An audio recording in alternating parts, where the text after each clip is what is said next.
of chronic disease and preventing unnecessary hospital utilization. You're at the center of this critical work.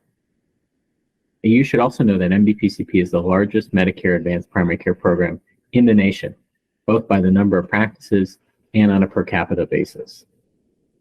And know that you are at the center of the advanced primary care movement that you and your colleagues have accelerated here in Maryland. But the program is only as strong as the staff in our primary care practices. Primary care practice staff such as yourself are at the center of changing the delivery system.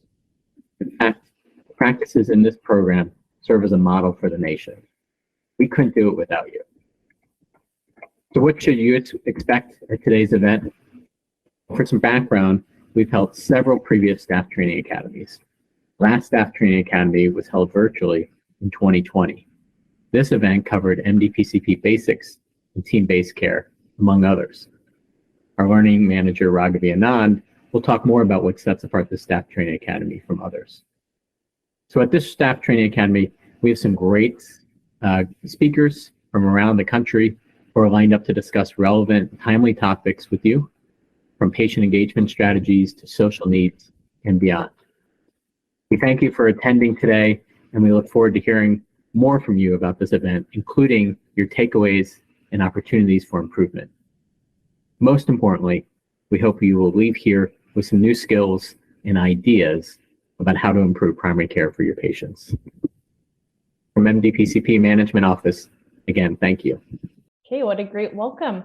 So now just a quick round of introductions from the team running the show here today.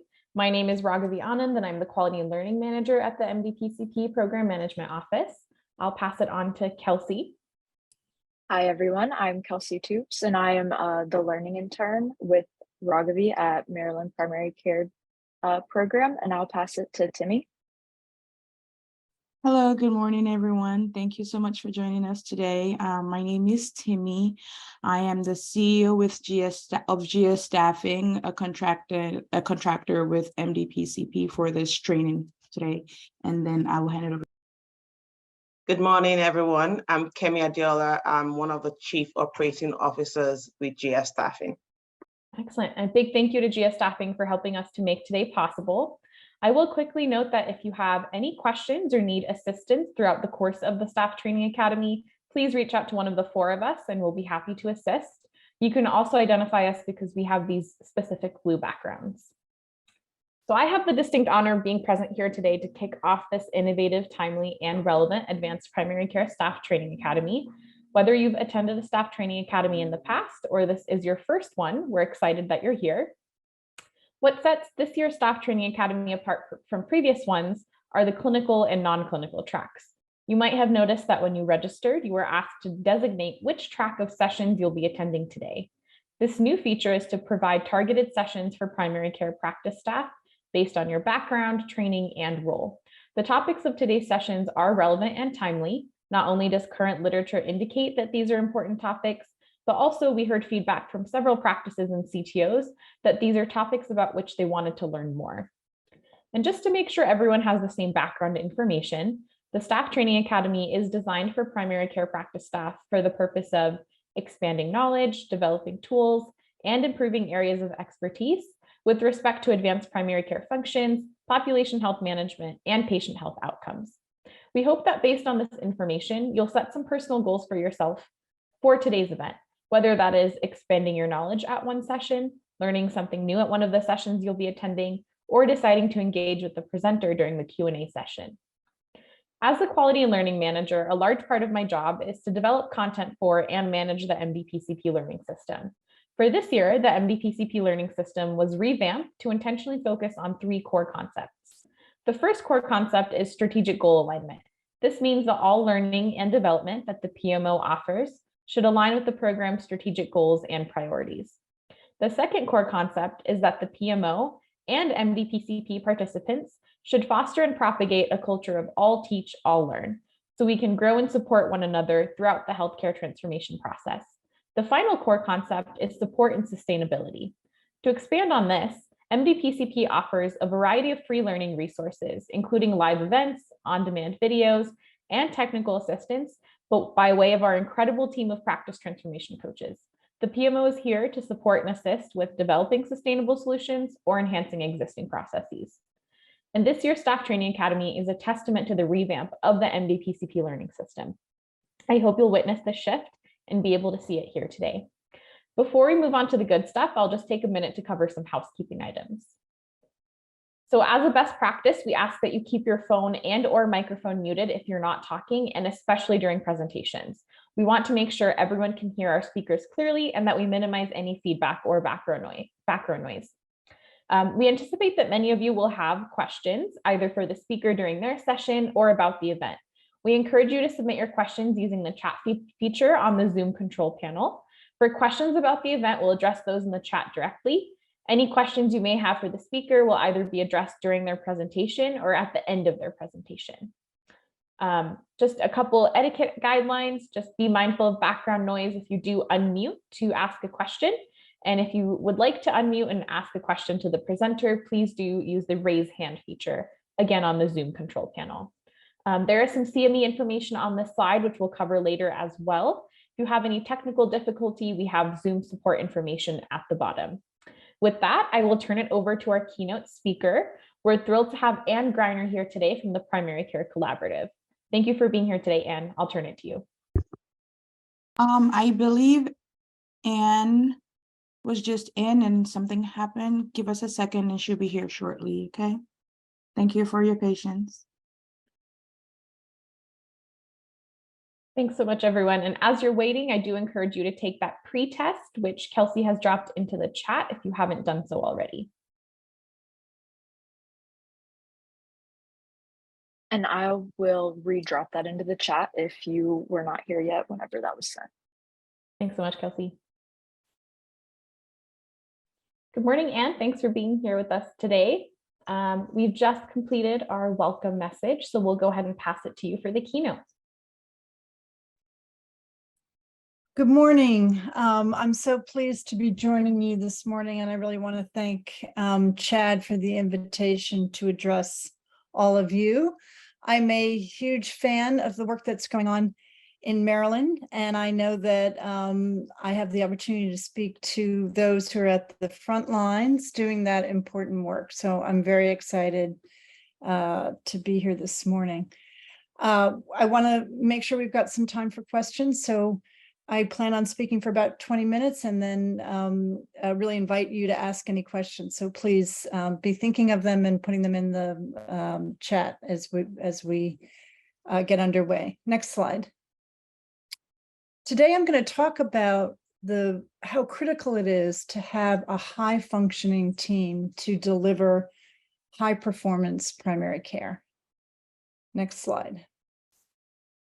First, I'd like to just tell you a little bit about the organization that I lead, the Primary Care Collaborative. We were founded in 2006 because both primary care clinicians and employers were dissatisfied with the kind of primary care they were either purchasing or able to deliver.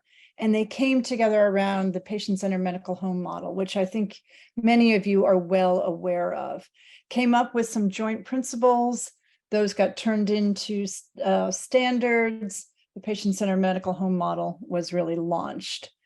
And it's been widely adopted.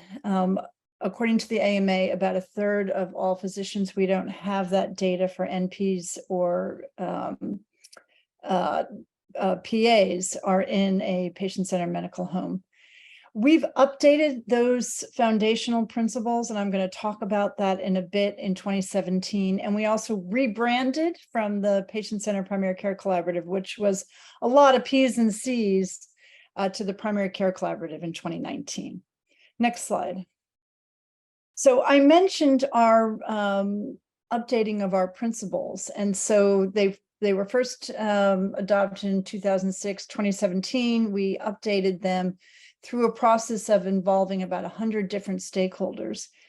And importantly, where they evolved, I think, is this whole notion of a team. In 2006, there was a focus really on the physician and the patient. And I think we've learned a lot over over the last couple of decades that to provide the care that patients need, a comprehensive set of services, we really need a team, and that a doc just simply can't do everything. So we really have expanded our notion of who is critical for that care. So team-based and collaborative is a new principle. We also added equity, and I think that's a strong link with team-based, because there are many things that patients need, connection to social services, for example, mental health, addressing SUD, that really are going to best be delivered when we have a full-fledged team. So this whole notion of equity was also added. We also know that only about 20% of patient outcomes relates to healthcare. And so it's really important to think about these other services that we might connect to. The other way that these principles evolved is to bring in a much deeper understanding of the notion of patient engagement in your care and family engagement. And I think over the last 10 years, we've really embraced that. Next slide. We are a membership organization. We have 70 different members. They are incredibly diverse, and they include all of the specialties in primary care, the behavioral health specialties, docs, NPs, nurses, but then all of these other organizations. And why do they join an organization like PCC? Because they believe that we need to strengthen this foundation of our health system. So we have consumer organizations like AARP and Families USA and the National Partnership for Women and Families Health Plans, both national and regional, employer groups, pharmaceutical groups, tech firms, and the like. Next slide. Our board is also very diverse. And I mean, I think you could say we practice team-based governance and team-based advocacy. Next slide. And since I took over the PCC in 2017, we've really begun to pivot the organization, not away from the patient-centered medical home, which we believe that and its various variants, if you will, which have continued to evolve, is absolutely where we need to be. You know, a population-based approach to primary care, proactively understanding what your patient population is and proactively meeting their needs, using technology, better access, et cetera. That's all absolutely critical. But what we have found in looking at the literature and speaking to many experts is that the model in most places is underpowered because of insufficient investment in the model and in primary care in general, and also because primary care practices are still paid on a fee-for-service basis. There's also the other problem that we don't have an alignment of incentives across the entire medical neighborhood, a larger problem to tackle. Next slide. So this really has informed our strategic imperatives, and we're focused as an organization on broadening recognition for primary care as central and foundational to high value care, but also what we focus on in terms of our policy work, and it very much relates to team-based care, is reforming payment and the delivery system in order to achieve those shared principles that I shared with you earlier. In addition, our board has asked us that in everything we do, we bring an equity lens. Next slide. So I mentioned that I took over in 2017, and in our early days, we really focused on how do we support states to help them pivot their health systems to primary care. More recently, we've been very focused on a federal agenda, and that has been informed by the National Academy of Science, Engineering, and Medicine report, which came out in May of 2021. That report very much emphasizes team-based care. There's an entire chapter on it as essential to the delivery of high-performance care. If you haven't had a chance to read it, at least take a look at the executive summaries, which are all available on the NASM website. Next slide.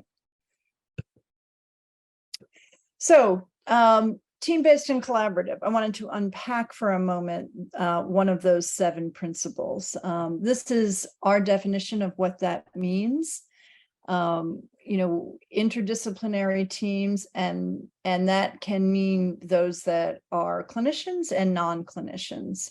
I know for some in medicine, I know I've had this experience where docs are thinking about that as we're working with other specialties. What I really am conveying here is it's across both clinical and non-clinical, and the patient's part of that team and their family working collaboratively towards a common goal. They are focused on coordinating and integrating the services that they provide.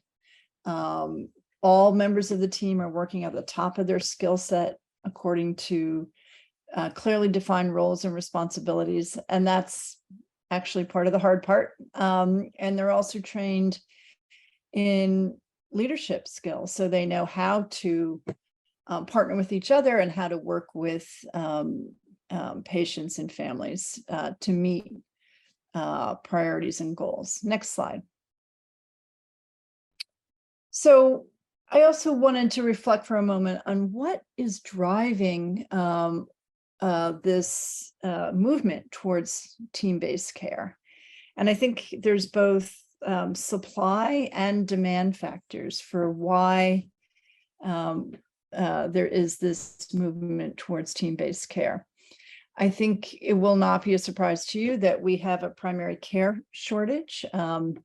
The number of physicians going into primary care continues to decline. We do have a rising number of particularly NPs and some PAs going into primary care, but they too are more likely to choose specialty care over primary care. So overall, we've got both a shortage and a maldistribution. So the notion of expanding the team to provide care is that we're bringing more folks in to try to meet the demand for primary care because we have a shorter supply. We also, I think, are seeing different strategies with respect to how to staff, particularly in some of these, in some new corporate arrangements, a lot more use of teams.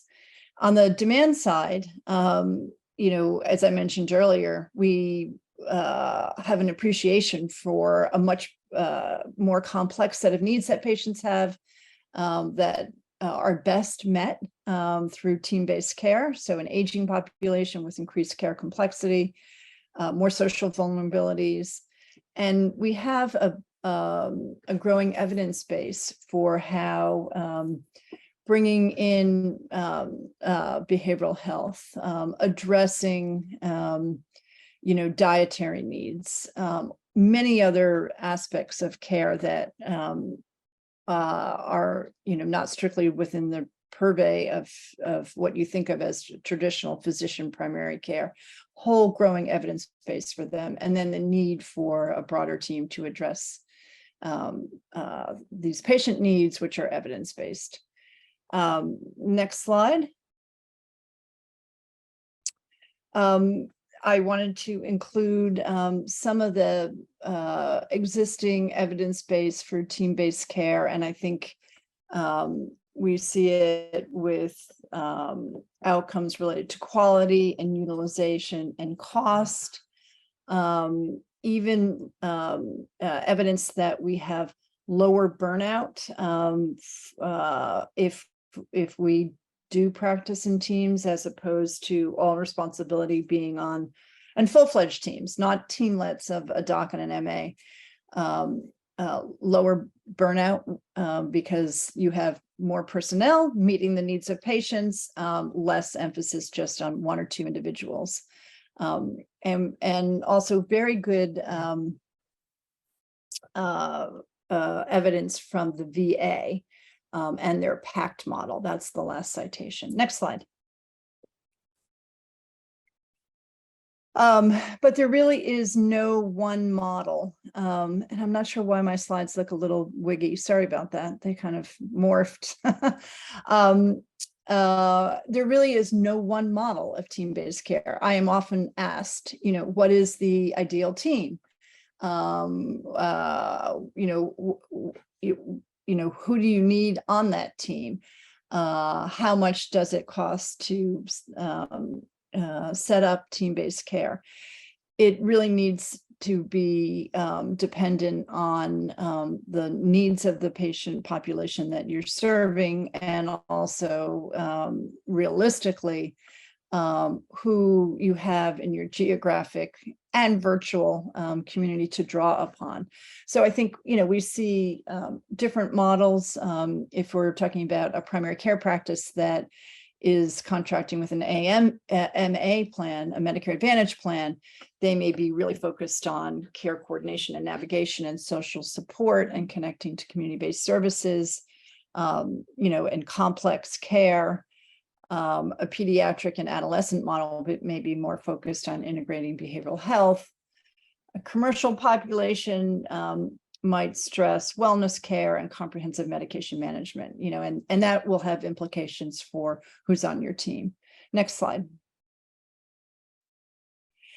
But I think there are a lot of commonalities about well-functioning teams. And when I thought about, a team in terms of the popular culture that I think really embodies a lot of what we want to see, in our primary care teams, I thought of Ted Lasso, who I think, if you're a Ted Lasso fan, raise your hand out there, who I think really instills a lot of respect for every person on that team and their expertise, is a really good communicator. I'm not sure Ted uses data and technology, but that's absolutely critical, to have good benchmarking data and to have the ability to be communicating across the team.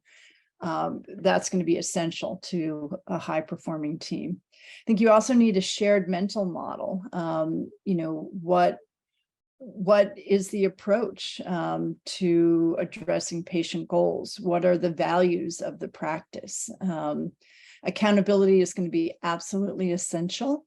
Yes, that is very important. It does not mean that the accountability in the legal sense means that individual, usually, a doc, sometimes a nurse or a PA, is always the leader of the team. Leadership can shift depending upon the situation and also who the patient prefers. So that's also,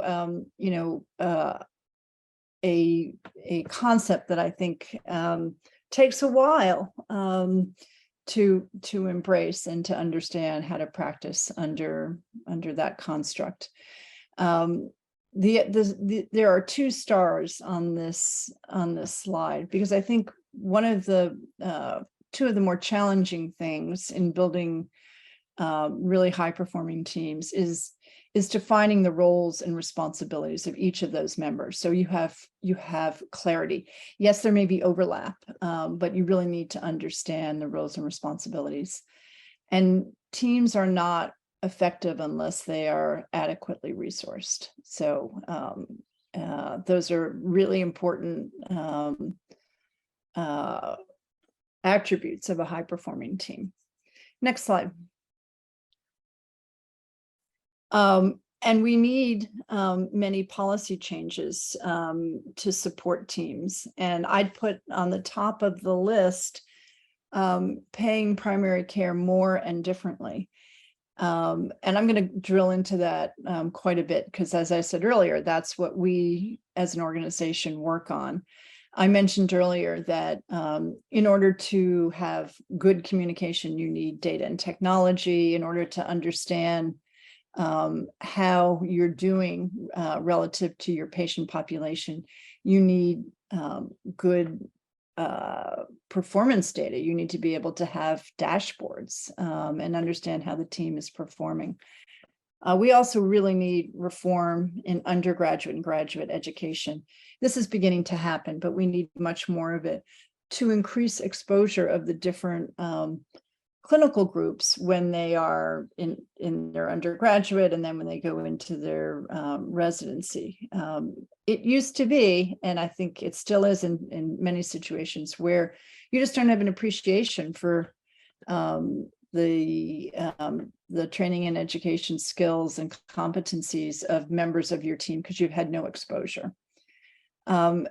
Finally, I think we also need to have structured ways to bring the patient perspective into the care team. So now I'm going to talk a lot more about paying primary care more and differently to really support teams. Next slide. Next slide. So I think there probably would be no argument that we have underinvested in primary care. And maybe not all of you are convinced that we need to move off of the fee-for-service chassis. But as an organization, we have adopted that. And the National Academy of Science, Engineering, and Medicine has as well. And I see the whole primary care community moving in that direction. And so we're working to change how we pay and how much we pay primary care to realize that idealized primary care that was articulated in those shared principles. And the way we're going about doing that is building a diverse and inclusive coalition that can advocate for primary care. Given where primary care stands in both the market and the political ecosystem, I think we've come to the conclusion that we need others in the ecosystem to join with us to effectuate bold changes. So we need the insurance companies to work with us. We need the employers to work with us. We need the big consumer groups to work with us to effect these bold changes.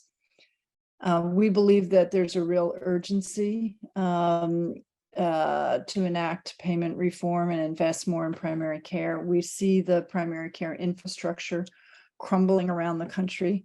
And there's increasingly, news reports of this and data that demonstrates, that we really have a growing inability for people to find and maintain a primary care relationship. We believe that putting scalable models in place that change how we pay will help drive some of the change we need. And along the way, we need good accountability and good mechanisms for feedback and good performance measurement. Next slide.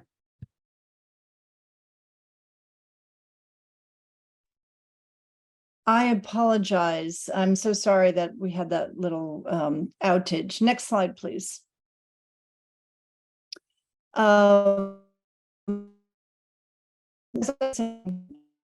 Very focused on changing this payment model and also investment. I think many in this audience may know, but I would say 5 years ago, this was not commonly known, how much we underinvest in primary care. And I actually have a polling question for all of you, because we have put out reports at the statewide basis to look at primary care investment across all payer type, and then to do a drill into the commercial sector. And if you could put the polling question up, I'd appreciate it. So Maryland's primary care spend, above or below the national average? Just if everyone could quickly answer that question. Okay, do we have an answer? It's getting calculated. Looks like folks are still voting. Okay, thanks. Mhm.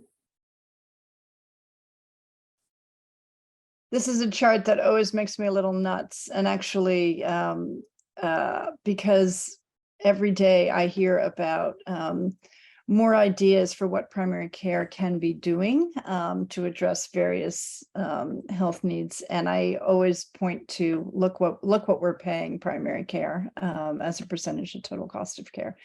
Okay, well. The belows have taken it, but let's see. Next slide, please. 58% to 42. You know, you're both right. Trick question. So when we did this in 2019, the data we had available to us was the MEPS data in just 29 states, and what we found is that Maryland, in a narrow definition of primary care that was just about physicians providing primary care, basically, was just right, very close to the national average. And when you looked more broadly to include NPs, PAs, behavioral health folks, Maryland was actually behind the national average. And in terms of commercial, your rates are actually higher than the national average. So it's actually, you know, a more complicated picture. And it depends on how you measure, and it also depends upon what payer you're looking at. But we have found that this data is very helpful to state leaders as they try to assess how are we doing in supporting primary care in our state. Next slide. And how might we go about changing expenditures to better support primary care? So we have been a backbone organization for many who are working to reorient their systems to primary care. There are 21 states that are now reporting on primary care expenditures, and Maryland has joined the list last year, passing legislation. We look forward to the Maryland reports. It's a very important exercise. It's generally all payer except for the self-insured. The comparators are health plan expenditures, and then states, many of them, and we very much encourage this, then use that data to compel the health plans to increase expenditures in primary care. 6 states have gone down that road. So this is really a way to evaluate, do your expenditures affect your priorities as a state? Oh, goodness, we're spending so little on keeping our population healthy. We need to spend more. So and oftentimes even the legislation calls out, and we want to see integration of behavioral health. We want primary care to better address women's health. We want primary care to connect to community-based services. Again, that team-based approach, but you can't do that unless you properly resource the teams. Next slide.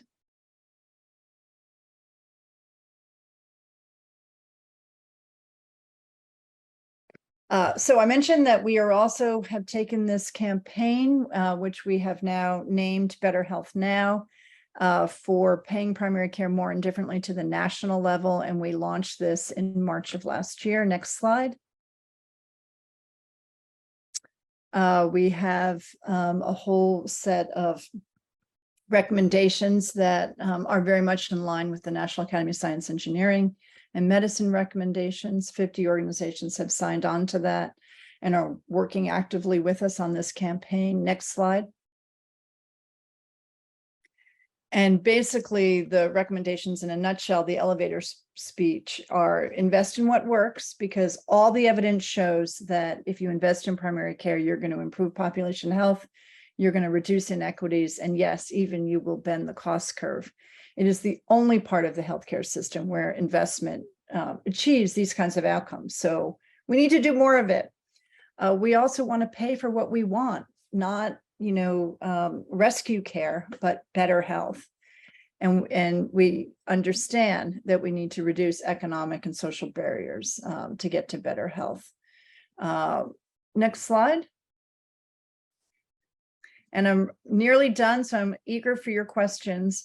We have 3 policy platforms within the campaign.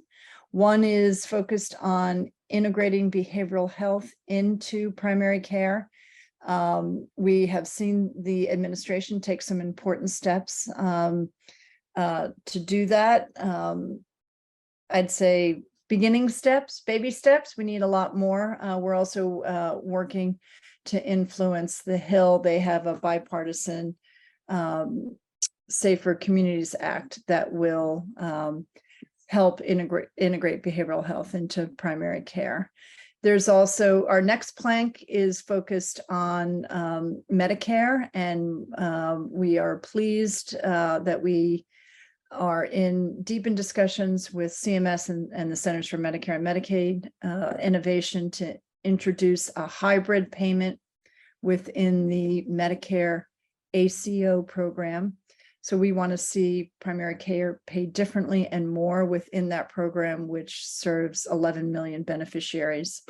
And our last campaign is focused on Medicaid because we understand we need to reduce inequities. And we are very pleased to see the recent Medicaid rules come out related to access and eligibility. We are responding to those right now, and we are coming up with our own set of policies to be announced later this year to strengthen primary care within Medicaid. Next slide. Okay, I guess now I'm anxious to hear from you and any questions you may have. And just to reiterate here, feel free to raise your hand. We can call on you, or you can drop your question into the chat.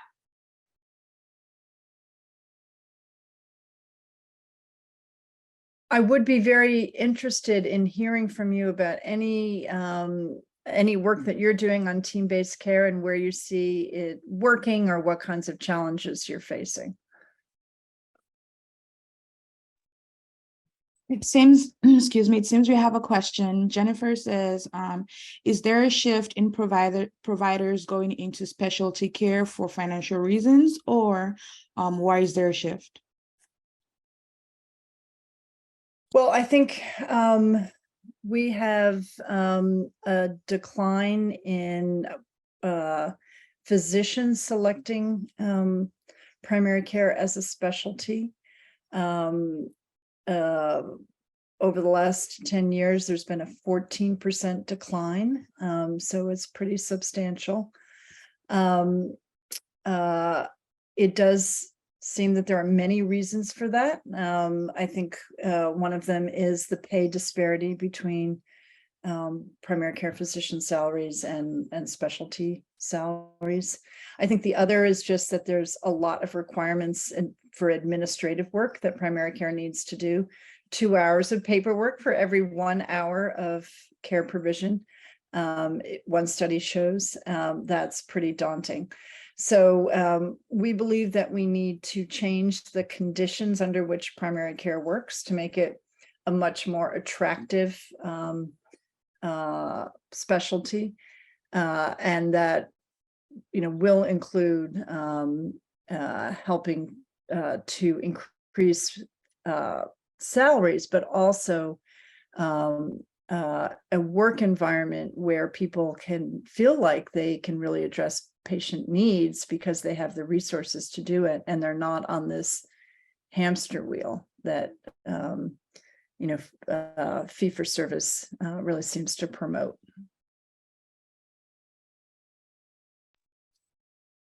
Thank you.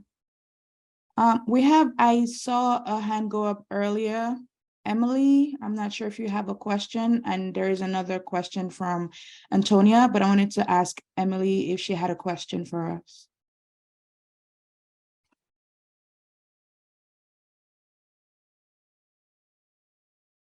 We can take your question now, Antonia. Okay, sorry. It wasn't really a question. I'm coming from Title Health. We do implement team care and a few provider that you're implementing it with. Some providers work well, it allows them to spend more time with their patient. So then it gives MA more room to fill routine medicines and call patients about things. But in other places, providers aren't really interested because of just the way that they see primary care for them. They want to know their patients, they want to be more in tune with them, or maybe it's just some are a bit more old-fashioned and they feel like these are things that they should handle. So it's definitely tit for tat, but I definitely think that there could be benefits all around to patient care if we implement team care in a lot more facilities, but we might have to really show the differences between like the levels of care. Like, I don't think a lot of patients understand the point of a primary care. So I feel like we should start there. You said a lot, Antonio, and I think it is true that, if you've been trained in a certain model, that you are fully responsible for the patient in all aspects of care. It is hard to make that transition to a team and sharing those responsibilities. However, I would ask those providers if they feel like they can truly and adequately meet all those patient needs. It's very hard. Quite frankly, it's impossible to do. Now, I think the conundrum that practices often find themselves in is they can't meet all those needs, but they don't have the resources to build out a team. And so that's a very frustrating place to be. And, I think that can contribute to a lot of burnout and a lot of dissatisfaction. So, we really, truly need, I think, this is a very urgent national issue. We really need to change. We really need to invest a lot more in this, foundation of our health system in order to be able to provide the needs that patients, that really to address patient needs. I would leave you with this because I know we're almost out of time, and happy to stay if that's allowable to answer more questions. But we were 4 years behind the Europeans in life expectancy before COVID. Now we're 6. That is completely unacceptable for a nation of our economic stature, to be doing such a poor job with keeping people healthy. And we know that primary care is the answer. We just need to resource it properly.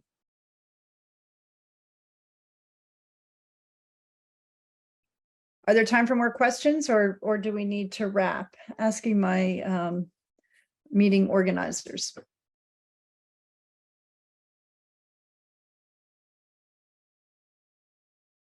Thanks, Anne. Yeah, I think we'll go ahead and pause here so our participants can get a little break before the next set of sessions. But thank you so much for your amazing keynote, and it was very informative. We will be sure to send any questions that folks have sent over that we weren't able to answer to you directly if you'd like to answer those via email.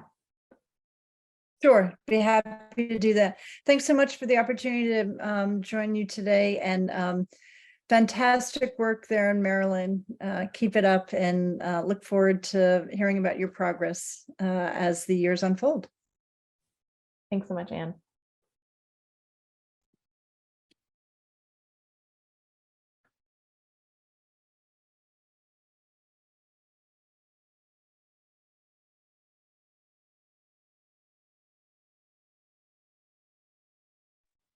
Okay, so for today's session on care management, we are pleased to have Karen Twigg and Anne Conway here today. Karen and Anne, I'll hand it to you to take us away. Thanks so much. Thank you. I just want to check and make sure sound is working okay. Sound great. Yep. Excellent. Thank you. Good morning, everyone. We truly appreciate your time and participation. I'm Karen Twigg. I'm the Vice President of Population Health, Community Health at the Coordinating Center. And I am Anne Conway, Director of Health Plan and Hospital Services at the Coordinating Center.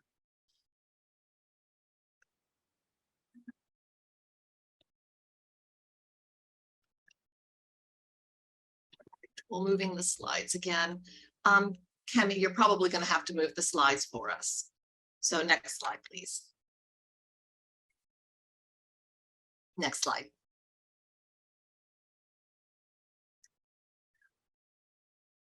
So I just want to take a few minutes to tell you about the Coordinating Center. It'll provide some context on our experience and our expertise. The Coordinating Center is a statewide nonprofit organization that provides comprehensive care coordination services to individuals of all ages.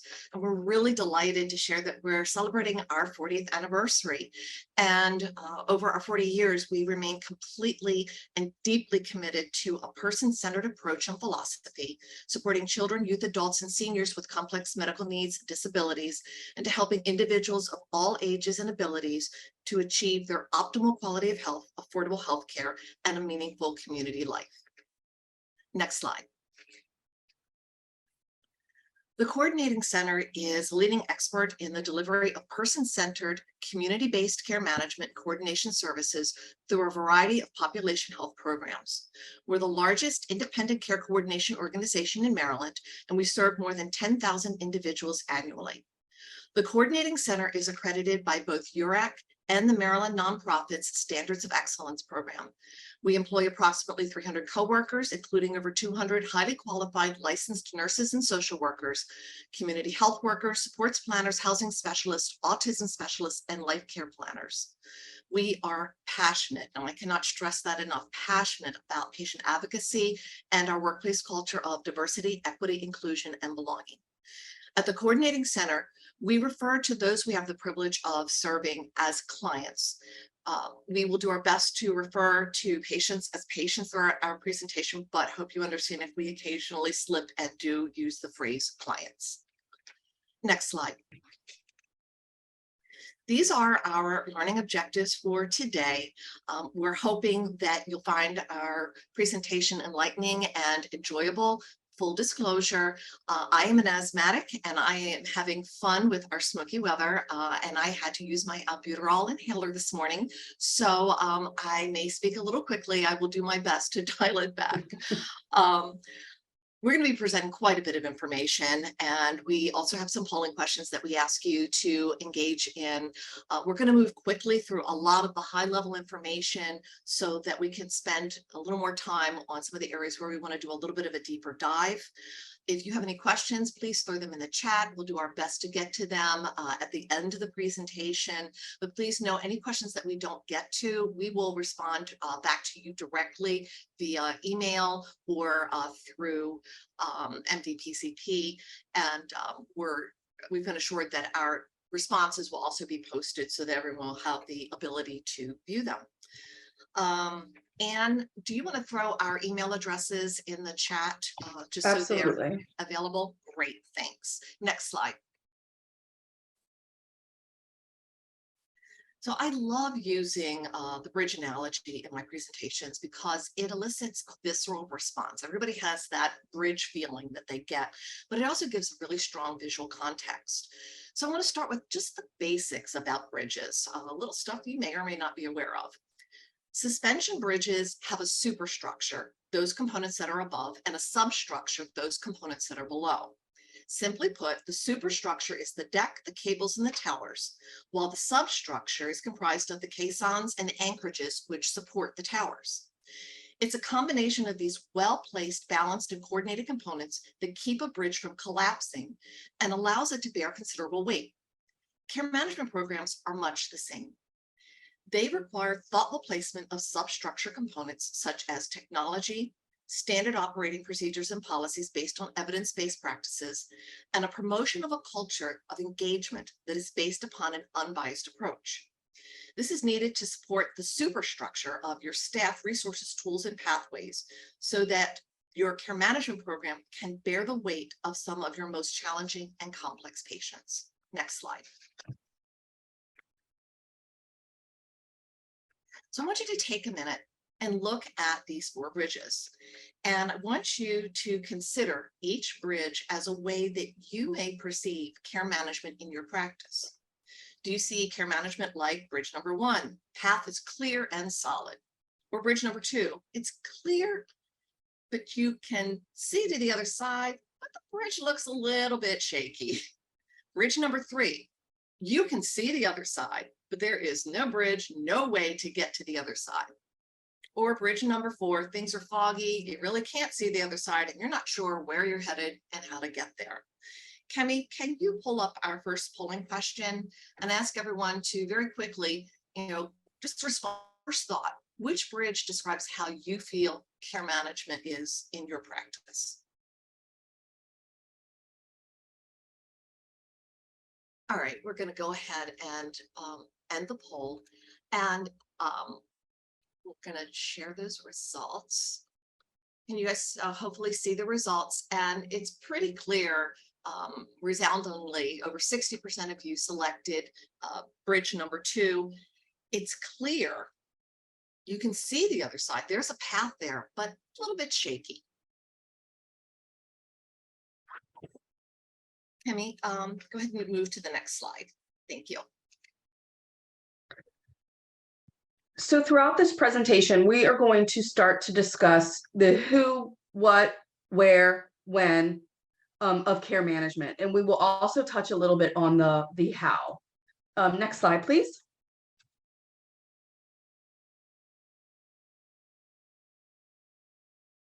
Okay. So what is our why? Why is care management a crucial part of healthcare? The biggest why is to help individuals and providers come together in a collaborative manner to navigate the healthcare system and improve the outcomes. So HHS has noted that 90% or more of those adults age 65 or older have at least one chronic condition that needs to be managed. Per relationhealth.com, the bottom line for patients and providers is that care management, by enabling the primary care physician to provide more efficient and coordinated healthcare, improves the outcomes and reduces costs for all involved. Next slide, please. So here you go. This is kind of care management to the rescue. Here we come to save the day. Care managers, be it social workers, RNs, they really are really impressive superhero people, and can really help a practice if that fits into your practice. Next slide, please.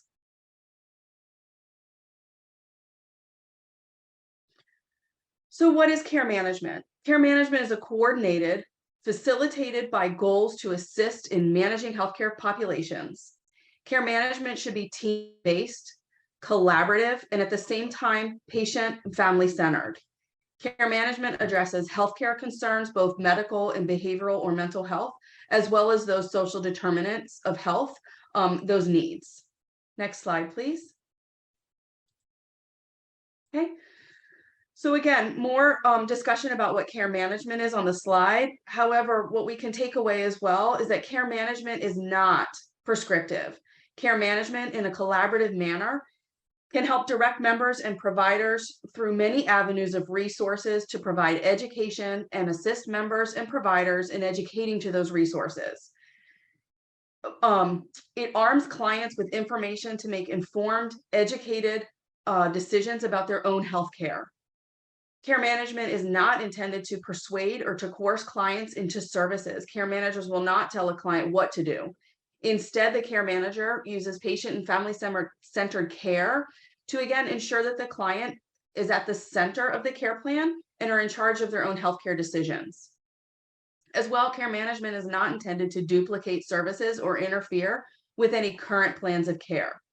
Care managers discuss with all of the providers involved, to include primary care, specialists, any community providers, any outside resources, to ensure that all services are in place but are not duplicated. In care management, each member of the team has a role.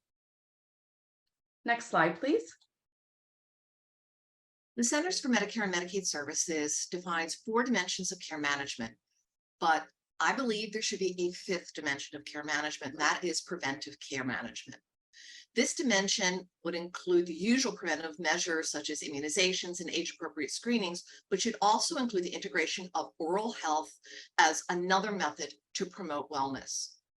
While advanced care planning, which focuses on communicating our needs when our health declines, and behavioral health integration, which mandates an integrated approach to whole person care, could be considered proactive upstream approaches in healthcare management, chronic care management and transitional care management are much more reactive and mid to downstream in their approach. These dimensions are sound evidence-based components needed to build the substructure of our care management bridge. However, mixing preventive care into our substructure will add titanium to our caissons and anchorages. Next slide, please. Okay, I know you guys have been waiting with bated breath. I'm sure you're asking yourself, so who really benefits from care management? Everybody on the screen benefits from it. It's really about that balancing of the patient and family needs, medical providers, the third-party payers, health systems, et cetera. It's that efficient use of healthcare resources. But really, everyone benefits from care management, from patients to the providers to our community. It's that appropriate utilization of healthcare services, resources, and dollars that impact all of us. Next slide. While there are many iterations of care management, most boil down to 3 main goals. You want to promote optimal wellness, coordinate your care provision, and you want to provide services efficiently and effectively. These are the towers of our care management bridge. Next slide. The American Academy of Family Physicians provides a succinct framework of components which can serve as the cables of our care management bridge. Each of these components links to the towers or goals. It is important to note that these cables will be supporting much of the weight of our care management bridge's deck, so you really do need to put a lot of thought into how you build these components into your care management program. Next slide.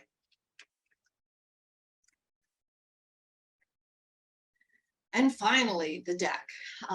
This is the result of our caissons, anchorages, towers, and cables working together. These are examples of our actions and interventions and the benefits they can produce. Reducing treatment costs, preventing adverse medication interactions, promoting patient emotional well-being. These are examples of ways we can have a potential impact on our patients and our healthcare system. Next slide. These 2 strategies you should really consider when building your deck. And you heard our first speaker speak about the person-centered medical home model. I can't stress enough how important that is to really consider when building your care management program. When you take the patient-centered or person-centered medical home model and a combo package of motivational interviewing and trauma-informed care, you really potentiate the impact that your care management program can have. I believe motivational interviewing is going to be covered by another presentation later today. If you're interested in learning more about the person-centered medical home model, the Agency for Healthcare Research and Quality, CDC, and obviously the Primary Care Collaborative have a wealth of information that you can find beneficial, and you can just Google it and find it. But we do have a lot of resource information at the end of the presentation that we'll share with you. Next slide. So just like the who benefits from care management is anybody and everybody, where does care management occur is anywhere and everywhere. Care management is not a place, it's a dynamic function. So 2 key points of consideration for this are that care be coordinated and communicated regardless of where it's occurring, and that we meet patients where they are, which includes collaborating with them based on their level of activation. Next slide. So I know the slide has a lot of information. Over the next couple of slides, we're going to discuss everything or touch on everything here except for payment and financing. We'll journey through identification of clients and populations, interventions, and evaluations. Next slide, please. So where do we start? Care management engagement really starts with identifying the population, stratifying that population, and prioritizing efforts to those with the most immediate needs. So you can see on the slide here that 20% of the population, or patient panels, if you will, really account for 80% of the total healthcare spending. That's a large chunk that really deserves more looking into. Next slide, please. So again, getting started, starting with identification of those target populations, moving into stratification, and then to prioritization. So examples of identification, really looking at those targeted high-cost chronic diseases, new onsets, and utilization. So things like COPD, diabetes, hypertension, those high-cost admissions, large numbers of ER visits, or claims showing either no use or excessive use of care. And then stratification, really reviewing those groups that you've identified and then further categorizing. So again, based on claims data, what portions of the population identified has the highest or lowest cost of care. This can be used not only for stratifying to see who can fit into a care management model, but really predictive modeling, so you can use for future programming, and then healthcare assessments and risk assessments. And then prioritizing among those that were stratified, identified populations, who will benefit most from a care management service. What members are ready to engage in their own care and will continue that care after care management services are closed. Those kind of things can be determined through things like the patient activation scores or assessment scores such as the PHQ-9. And then similar to identification and stratification, clients can further be prioritized using claims again, highest and lowest cost, or avoidable utilizations. So things like using the ER instead of primary care, trying to get members targeted back to primary care providers. Next slide, please. So then once you've found your population, you've prioritized, who to reach out to. Next is really putting that plan into action, really looking at how we can make those members work. So the work of care management, it's structured and is documented in care planning. The care plan outlines the client's needs, it addresses barriers to care, and it documents the goals of engagement. Care management plans should be agreed upon by the members. If you don't have member engagement in this process, then it really makes it very difficult to really make any impact on healthcare. And without that input from the members and providers as well, the care plan and goals can be rendered really ineffective.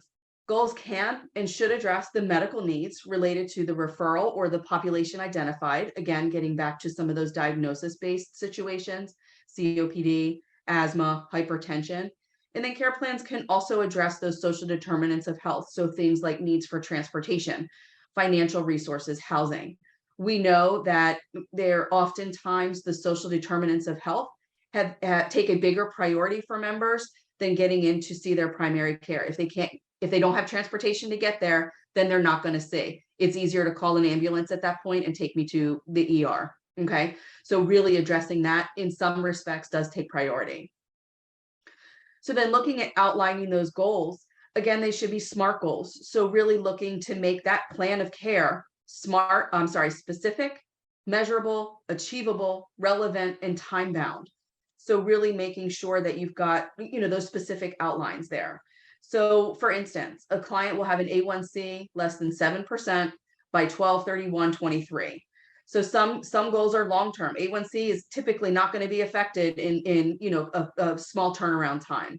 A lot goes into that. So providing members with providers to care for their diabetes. So if they're new diagnoses, making sure that primary care is on board with that, getting them into specialists like endocrinology, getting the members to talk with diabetes educators and nutritionists, things like that. And then really working with a lot of the DMS providers, DME providers, to get members those in-home services, glucometers, lancets, that kind of thing. So that, is an example of a longer term goal. And then those interventions that will go towards helping to update those goals. And then additional, for instance, social determinants of health, really helping members through The client will be able to apply for a Medicaid waiver program to address social determinants of health, again, by 12/31. I know in our field, we often experience large delays with state waiver programs. There's large applications, there's a lot of applicants, and it does take time. So again, a little bit longer term. And then again, interventions are based on those assessment of needs. So providing members with transportation applications for MA or mobility, providing them with transportation, application and contact information for local social security offices, and really helping them navigate their county resources. Often counties have transportation resources that can be used in interim. So, really navigating through what those resources are to help to get them into care. Next slide, please. So then you've identified your population, you've prioritized your population, you've started working with your population, and you've got members that are in care plans. How do you know if your program is effective? So really looking at evaluation of a program is critical. So the next couple of slides really talk about the potential effective measures. So we use things like CRISP, dashboards, created dashboards from in our systems, HEDIS measures, CAP surveys, ROI, patient and provider engagement, and then Z-code tracking. So CRISP is the Chesapeake Regional Information System. It's a robust platform that really provides access to emergency department utilization, hospital admissions, and can be used to pull those utilizations for ROI development. HEDIS measures are standard performance measures developed by NCQA. Many of the value-based purchasing, structures and contracts are based on HEDIS improvements. Many MCOs and health plans are held accountable to those HEDIS measures and showing improvements. Patient satisfaction scores like the CAP score really give you a good idea from the patient's perspective, how you're doing, what that looks like for them. Of course, ROI is effective in showing the cost benefit to your programming. It's a set of indicators as well used by value-based programming in many instances as well. And then provider surveys. So from the providers, how are you doing? Again, it's very similar to patient satisfaction, except it can show if the programming is positively affecting provider practice. We all hope for positive effect. Getting neutral responses or showing that there's something that needs improvement is not a bad thing. It just shows you got to step it up to the next level, and it's really good to take a look at those things. Social determinant related Z-codes are ICD-10 and counter reason codes that are used to document social determinants data. So again, things like housing, food insecurity, transportation. It's just another way to measure tracking those Z-code related interventions for their effectiveness. Next slide, please. Yes. So examples of KPIs or key performance measures. This, of course, is not an exhaustive list, and many KPIs are developed either from contracts, regulatory guidance, or quality measures for your organization or your provider practice. These measures can be used for tracking and trending and improvement strategies. And whenever possible, it's really good to get a baseline so you know where you're starting in your programming. This is why they want to do another CAT scan, and he wants to do more. Because I think he thinks. Would someone mind muting, please? Next slide, please.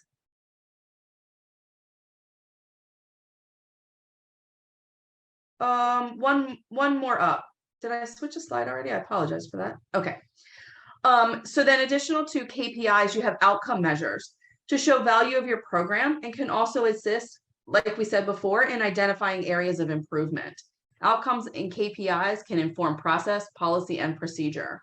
In addition to financial outcomes, again, like ROI, clients should also have an increased feeling of accomplishment and independence in continuing to manage their own healthcare and are shown in those client satisfaction indicators. Next slide, please. All right, full disclosure, I like creating business. They're catchy acronyms that stick in your head, kind of like the music you listen to when you're placed on hold. This is one of them. This is just a list of really what I think are some simple but crucial tenets that you should embed into any care management program to facilitate patient engagement and outcome success.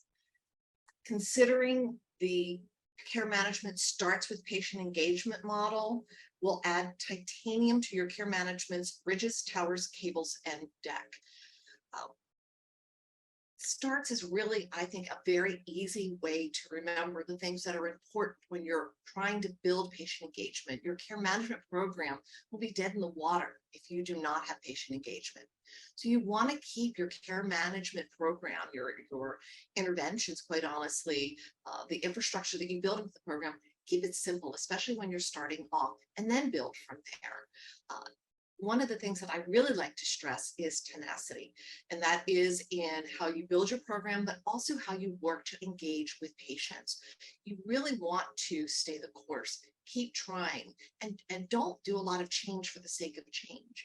Really take a look at what the path is. Again, that bridge across, stay the course and keep trying, especially for those patients that sometimes do not jump in the boat and start rowing with you out of the gate. When you're working with your patients, again, you want to be very adaptable. Listen to them.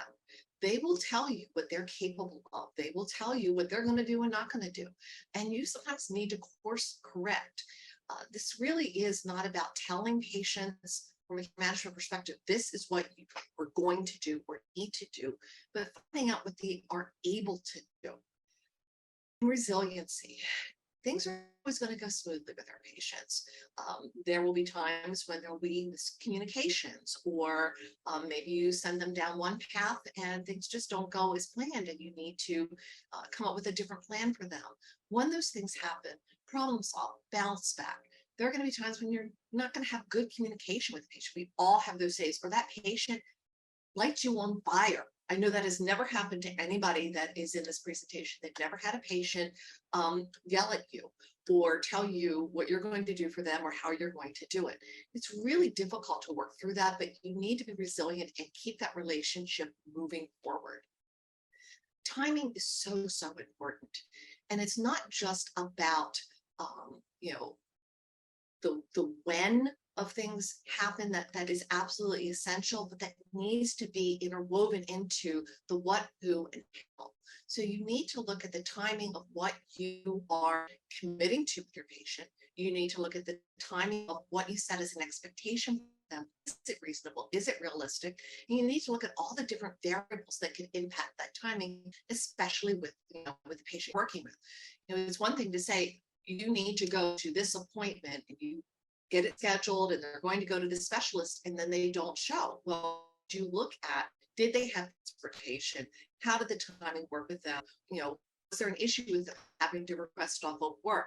There are a lot of layers that we sometimes don't take into account when we're working with patients. We expect people to do that for us. Sometimes I think we forget when we're working with other people. Time itself is so, so important. New relationships with patients that are changing the relationship that you have with the patient takes time to develop. And trust really is at the core of developing that relationship. So I cannot stress enough how important communication, what you say, how you say it, how often you say it, collaboration, that you're partnering with the patient. You're not telling them what they need to go and do. We don't like to be told what we do. Patients don't like it either. Collaborate with them, meet them, walk with them, guide, and then be consistent. We all have those bad days to not bleed through or patient. We've got to be very thoughtful about how we communicate with people, but we want to be consistent in how we're communicating and what we're communicating. And I use the example around patient education. In a health system that I worked in previously, we took a step back and looked at diabetes education. And the hospital had one set of diabetes books. And then the diabetes center had another set of books that patients. And then the provider practice another set of books. And the patients sitting with the books, well, there was a lack of consistency in what was. And so, of course, they were, who do I trust? Who's right? And then really importantly, is sustainability. You want to make sure that what you put in place is reasonable for your patient as you're engaging with them. Because if you're not creative, if you're not reasonable in what you ask of them, it's going to be really difficult to sustain their level of engagement. Next slide. So we want to, for our next part of the discussion, we wanted to walk you guys through a case presentation for a member that our organization provided care to. Next slide, please. At the time of our engagement with this member, she was 61 years old, female member who was currently living alone. She had multiple diagnoses to include hypertension, kidney disease, high cholesterol, anxiety, manic depression, chronic sciatica, and history of diabetes and obesity.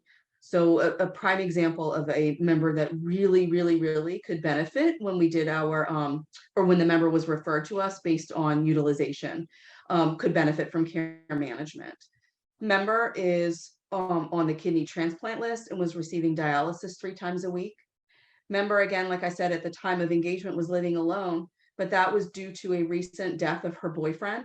So she became very depressed and a prolonged grieving process, was experiencing sleep disturbances due to her depression, her pain, and her anxiety. She was afraid to die, but wanted to stop her dialysis. You know, if you can imagine, getting to dialysis 3 times a week when you don't even feel like getting out of the bed is a really difficult process. Member was identified to need a psychotherapist and medication management. Now, in working with the member and creating this goal, you know, we understand that if she doesn't get to her dialysis 3 times a week, that is detrimental to her health and her well-being. She needed that dialysis. She needs to be out and going to dialysis, but she clearly stated to us that that's not where she was. She was not thinking about being able to get to her dialysis 3 times a week. So the priority became getting her into therapy services. We put a time frame of May 1st onto that, so that her goal was that she's going to make those therapy appointments by May 1st, and then crucially keep those appointments. Again, prioritizing her mental health based on what she had, so that she would feel better mentally, handle her depression, her anxiety in some cases, and then some of that pain, so that she could get to her dialysis 3 times a week. Next slide, please. So here are outcomes of our work with this member. She was able to get into psychotherapy, excuse me, and neurology appointments to manage her health and her sciatica pain. She did meet her goal, and she shared with us that psychotherapist was incredibly beneficial. We were then, once she was in a clearer mind frame and really handling her mental health, was able to move into handling better her physical health as well. We worked through renewing and maintaining her MA benefits so that she did not lose benefits, so she could continue the work that she had started. And then we provided education on the REM programming, which is an excellent program that helps, you know, serve members with multiple diagnoses. Member did agree to the REM referral, so we moved through with that. And then, like I was discussing just a moment ago, those REM benefits are longer term care management, and it has a lot of Medicaid value added services additional to care management and MCO benefit. Next slide, please. So the next, I think it's 3 or 4 slides, like Karen had alluded to in the beginning of the presentation, we've outlined for you guys a lot of really good resources. These are resources that we use in our practice, and they also helped us gather the information. I believe that you'll have access to all of this after today's presentation. So there's 3 slides. We call them in our work kind of our virtual toolbox, but we do keep them and we update resources quite frequently. Next slide, please. We are in the home stretch, guys. Here are some of the key takeaways from today's presentation. Care management is a dynamic process. This is not a one and done. It will evolve. Your model will evolve over time. What's really key at the core of all of this is that you meet patients and their families where they are as you walk with them across that bridge. You also really need to consider integrating the dimensions of care management. That is your advanced care planning, behavioral health integration, chronic care management, transitional care management, and fifth dimension, preventive care management, which again, I can't stress enough, includes oral health. Next slide.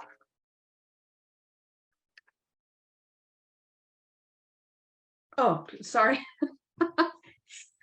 Additional care management takeaways. Really that framework and developing that framework for identification, stratification, prioritizing, intervening, and then evaluating. Remember, part of your evaluation process really is creating that baseline so you know where you started and you can really see all of the good things that you've accomplished.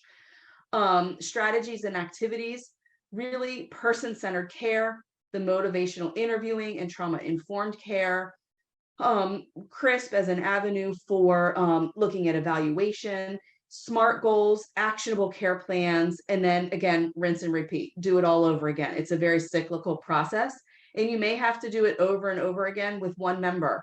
It may be with entire populations of members, but it creates a really good wheel of activity for a good framework. Next slide, please. Next slide. And of course, do not forget this Karenism. Care management starts with patient engagement. I cannot stress enough that you really need to consider all of these components when you are building and growing your care management program. Next slide. So we've reached the end of our presentation. We ask that you take a moment to look at these bridges again. And we're going to be opening our second polling question, and we're asking, which bridge is the closest to how you're now feeling about care management in your practice? We ask that you select the bridge that most closely represents how you now perceive care management in your practice. And we'll give this a minute or two until, again, we get at least 50% participation.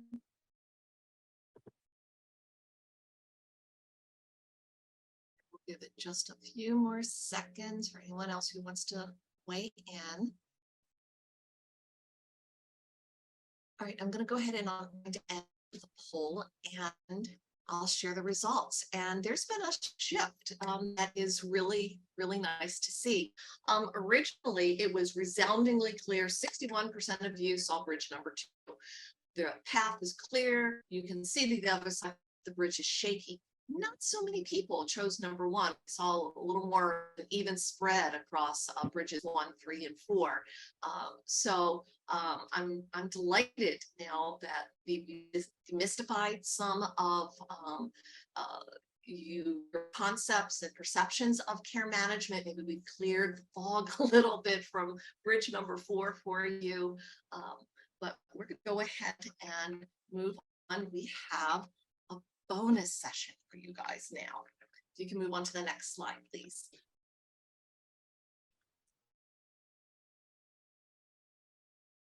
So we have a little treat, a 3-question post test. I know you guys are just clapping your hands right now going, yay, test. Kemi is going to pull up our post-test questions. We promise these are not stressful. They're going to help us measure how good of a job we did with this presentation. And as soon as we end this poll, we'll open the floor for questions and any discussion through the chat. But we thank you guys for your participation in today's presentation. Again, our email addresses are in the chat. Feel free to reach out to us directly. And we'd love to be of help in any way that we can. I'm going to wait for, and there are 3 questions, so I'm going to wait until we are at about 50% participation across all 3 questions. So we'll give this a couple of minutes because I know there's a little bit of reading and thought that needs to go into these.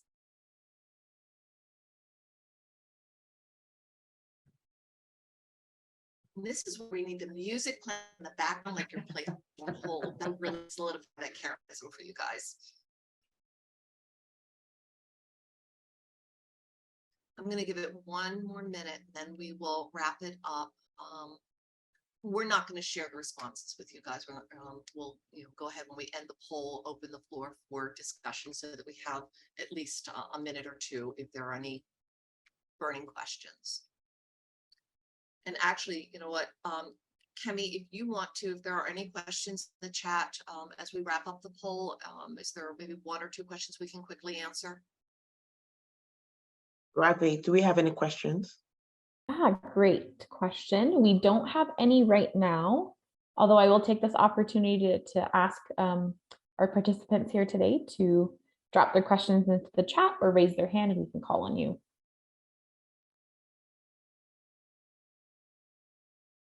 All right, we are 100% participation on our fun post test.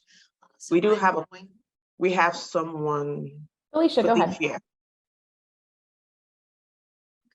so we're going to end the poll. Good morning. I just want to first say thank you, ladies, for such a great presentation. It was super informative. I just wanted to point out, not necessarily a question, but just a statement. I love the fact that you really focused on meeting the patients where they are, because I think a lot of times people kind of meet the patients with an agenda. And when you do that, you oftentimes get the rejection from the patient to participate. But just the whole concept of meeting the patient where they are and a slow pace to formulate the relationship. And once you formulate the relationship, then you're able to work on some of the interventions and the coordination that you want to work on. So I was really glad to see you really stress that point, because that's something that we try to stress, even more and more throughout the MDPCP program. But that slow and steady is the way to formulate that relationship. So thank you for pointing that out. Thank you. That is a great point to focus on. It is something that can really make or break that trusting relationship with the patient. It's something that their health challenges didn't happen overnight. Mhm. And it takes time then to help redirect them and help them get to that goal across the bridge that and it's actually one of the points I do want to make is it's not about our goals for the patient, it's really about their goals for themselves and how we can support and empower them getting to them. Looks like no other questions at this time. Excellent. Well, we truly appreciate the opportunity to share this information with all of you. And again, please feel free to reach out to us. Thank you very much. Thank you. Thank you, Karen and Anne, for being here today. We really appreciate it. For those who still have questions for them, feel free to drop it into the chat and we can send them along to both Karen and Anne after this. With that being said, we will go ahead and move on to our next session. So just to reiterate, for those who are in the clinical track, you'll remain in this room and we'll continue in just a minute here. For those who need to be in the non-clinical track, please send me a chat or raise your hand and I can assign you into that room. That session will be focused on leveraging Microsoft Excel and Google Sheets. And we'll get started in just a minute here. Thanks so much.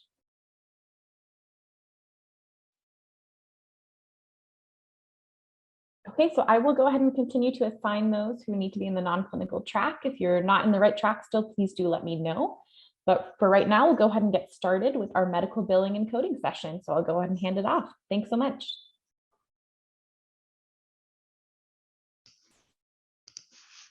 Good morning, everyone. Thank you to Jaya Staffing for the invitation and for allowing me to present today for the 2023 Advanced Primary Care Staff Training Academy. I am very excited to be here with you all virtually. I'm going to turn my camera off for the duration of the presentation, but I will turn it back on at the end to answer any questions. So let's get started. Next page. So, and you can go to the next page as well. Thank you. My name is Kiana Craig. I was born and raised in New York. My family is from the beautiful island of Jamaica. And I started working in healthcare as an emergency room registrar in 1999. So back then we did call it the emergency room. I still refer to it as such. I know that now it's called the ED, the emergency department. But at the time that I held the ER registrar position, I did not fully realize I was responsible for the beginning stages of the revenue cycle because honestly, I was never formally trained. So an employee who was about to retire did show me how to register patients in the system and things like that, but it was only for a few hours, and that was really the extent of my training. So I went on to work in various positions in different hospitals and private practices until 2006, when I became a self-taught medical biller. And that is when I fell in love with the business side of healthcare. Now I am a licensed AAPC approved medical billing instructor, as well as the owner of Express Medical Billing and Consulting, where I manage the revenue cycle for small to mid-sized group practices. Next page. So today we will discuss the revenue cycle and its various stages. If you are unfamiliar with the term revenue cycle, it is the process where we use the process in healthcare, what we use to capture, track, manage, and collect revenue for services rendered by providers. So patients and insurance companies must be billed for services with accurate codes that describe the treatment or service provided. So the revenue cycle helps us to collect all of the necessary information needed for reimbursement and to maintain cash flow, which enables healthcare providers to deliver the maximum standard of care to their patients. Next page. So the revenue cycle starts as early as the patient contacting the provider for an appointment to their final payment of their balance. And a successful revenue cycle management process is essential for a provider to maintain financial viability and continue to provide quality care for their patients. The only way to achieve an efficient process is with collaboration among the administrative, business, and clinical departments. So let's take a look at the revenue cycle process and briefly discuss each of the stages. So if you notice, I created every step of this cycle to be 10% because they are all equal, meaning every step is equally important. If one step of the cycle has an error, it will affect the entire revenue cycle. The smallest errors can lead to claims being denied, which causes delayed reimbursement or loss of payments. So it's important for the entire staff involved in the various stages to understand their role and their impact on the revenue cycle. So step one is registration and scheduling. Just to give you an example, if I were to call my PCP or my primary care provider's office right now, before they even ask me how they can assist me, they're going to verify all of my demographics. And we'll go over some of those questions on the next slide. But every time you encounter a patient, whether it's over the phone, online, or in person, you want to verbally confirm all of their demographics and verify their insurance coverage. Okay, and that includes if they have multiple policies, if they have secondary insurance, tertiary insurance, whatever is applicable. So simply asking if anything has changed is really not sufficient. The patient doesn't know what information you have on file. They could have moved, they could have gotten married and changed their name. They may have changed their employers and have new insurance. So you just have to take the extra minute to verbally confirm all of their information at every encounter.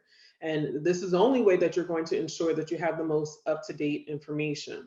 So doing so will prevent unnecessary rejections and denials, such as incorrect member name, unable to locate member, incorrect member ID number, or possibly their policy terminated prior to services being rendered. So step two is eligibility and verification of benefits. Prior to arrival and services being rendered, every insurance policy should be checked for eligibility. Most practice management softwares do have the capability of doing like a bulk eligibility check in a matter of minutes. So it is good practice to have the staff verify a few days before the patient is scheduled to be seen. Now, if the patient is scheduled to have a procedure or surgery, or maybe receive supplies, it's best to call provider services to verify that particular benefit. Because just because the patient has coverage doesn't mean that every service is allowable under their plan. So it's best to call provider services with the specific codes and get confirmation if authorization or possibly a referral is required. Okay, so and that's the time to discuss financial responsibility with the patient. So communicating patient responsibility as early as possible is going to provide the patient with enough time to prepare for out-of-pocket expenses. Taking the time to perform eligibility and verification of benefits will prevent unnecessary rejections and denials. And, some examples: policy inactive, services not covered under the patient's policy, authorization not on file, valid referral not on file. So some insurance plans will not allow you to balance bill the patient if these steps are not taken. So it's extremely important to prevent revenue loss. Step 3 is collecting patient responsibility. So at the time of service, the staff should collect patient responsibility. They should already have conducted an eligibility and verification of benefits check. So they should be aware of what the patient responsibility is. And this is the time to collect, for example, their copay and/or their deductible if it has not been met. And we'll discuss the different patient responsibilities in some further slides. Step 4 is coding and charge capture. So after services are rendered, thorough and complete documentation by the provider is extremely important. It is required for the coder to convert the services that were rendered into billable fees and assign the most appropriate codes. So incomplete and/or illegible documentation can result in revenue loss. An example of a denial you may encounter is proving medical necessity. And maybe that an unrelated service performed was not inclusive to another procedure. So medical records may be requested by the insurance company. And, as the saying goes, if it wasn't documented, it wasn't done. Step number 5 is claims entry and review. So accurate data entry is very important, and it can affect a claim in a major way. Only valid and billable codes should be submitted. If a code is entered incorrectly, it will cause the claim to get rejected. If the numbers in the codes are transposed, it will cause a different service possibly to be paid in error. So in that case, a corrected claim would need to be submitted, but only after the original claim has been processed. So this type of error will cause more work on the back end and delay proper reimbursement. Step 6 is claim submission. So claims should be submitted electronically, preferably electronically, for several reasons. So electronic claims are given priority.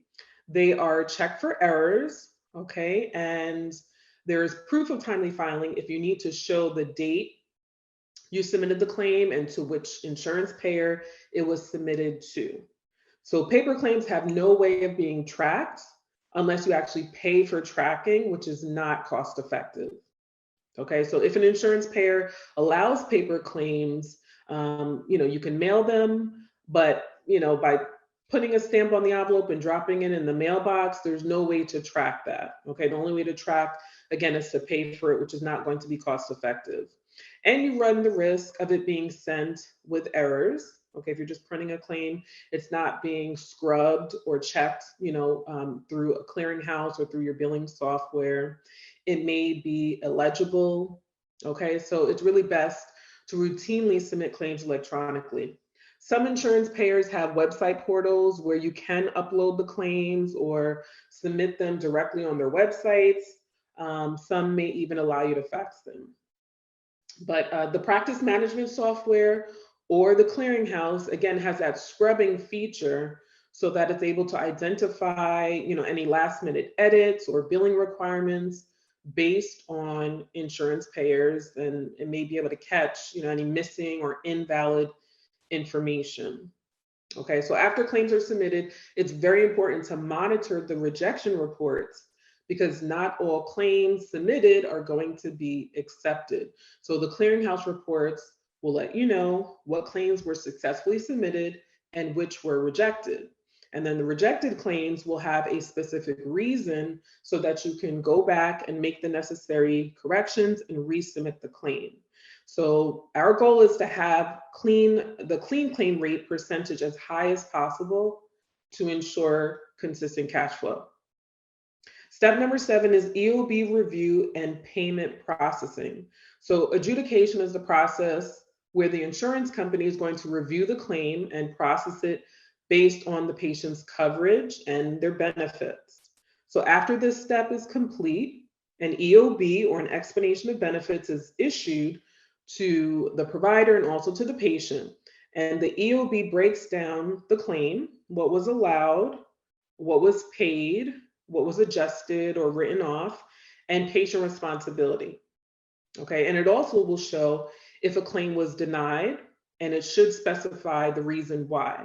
So if you ever have an EOB, which is unclear, you can contact the insurance company, specifically the provider services department, for further clarification.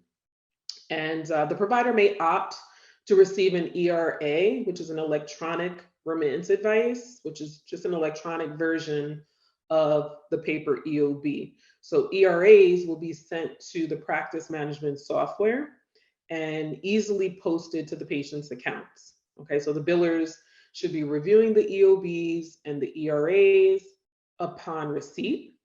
The sooner you do that, the sooner you can address any denials or any incorrectly or underpaid claims.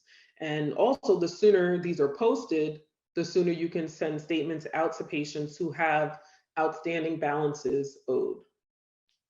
Step 8 is denials and appeals. So denials should definitely be prioritized. Every denial does not necessarily need to be appealed. Some just need to be disputed with the insurance payer. And there are many different reasons why a claim may be denied. And I have a slide at the end with several examples that we'll go over. Step number 9 is AR, or accounts receivable follow-up. And this includes all outstanding balances to the provider. So both patient balances and insurance balances. So you want to run your AR reports at least once every month. Okay, if you have the time to run them more frequently, that's great, but definitely no more than once per month. You can view the outstanding insurance and patient balances on what's called the insurance and patient aging reports. And then you'll contact the insurance payers to inquire about why the claims have not been paid and take any necessary actions. You can also contact the patients to try to collect what is owed. So the cost to collect balances increases the longer the account is in AR. And it definitely becomes more difficult and time consuming to collect as it ages beyond 90 days. So it's best practice to collect patient responsibility upfront at the time of service to prevent, this additional work. And it's ideal to have a credit card on file so that when EOBs are posted and the credit card is on file, you can just charge the card. The patient can sign the credit card authorization and give you permission to just charge the balances once you receive those EOBs. Okay, if not, statements can be sent every 30 days. Some softwares have the capability of sending them via email, via text, but most common is by mail. So also, before making confirmation calls, I always recommend reviewing the schedules and patient accounts to see if they have outstanding balances. And that way you can make a note on the schedule for the front desk to remind them about the balance and attempt to collect it at check-in. Some additional ways to reduce patient accounts receivables are having an online patient portal where they can conveniently pay online. And if they express financial hardship, you can offer to arrange a payment plan and accept multiple methods of payments, whether it be cash, check, or credit card.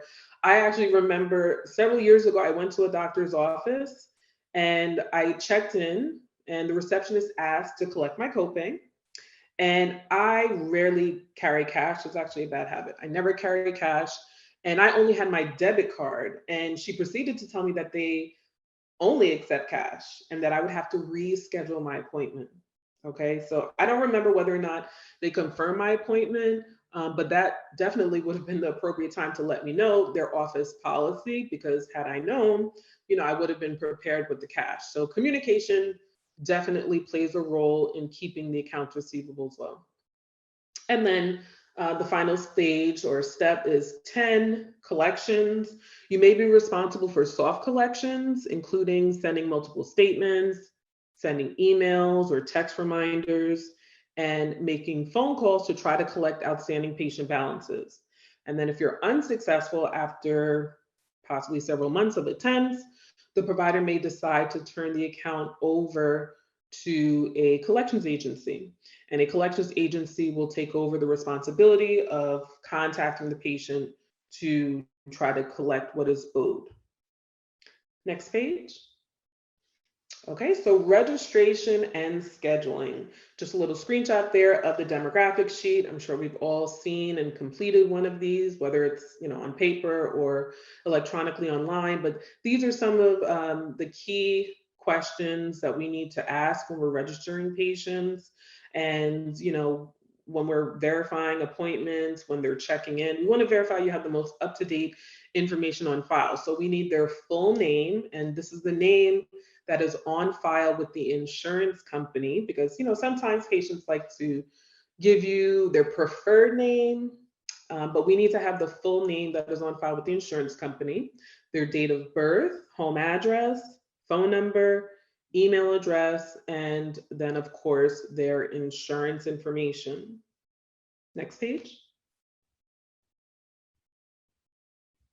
So eligibility and verification of benefits.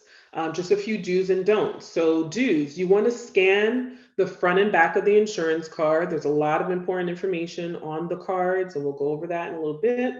You want to verify eligibility prior to each encounter. Okay, that's making sure that the policy is active and that the patient is covered. And you want to confirm benefits for the service being rendered. Some don'ts are, again, asking, is all of your information the same? Because the patients don't know what you have on file.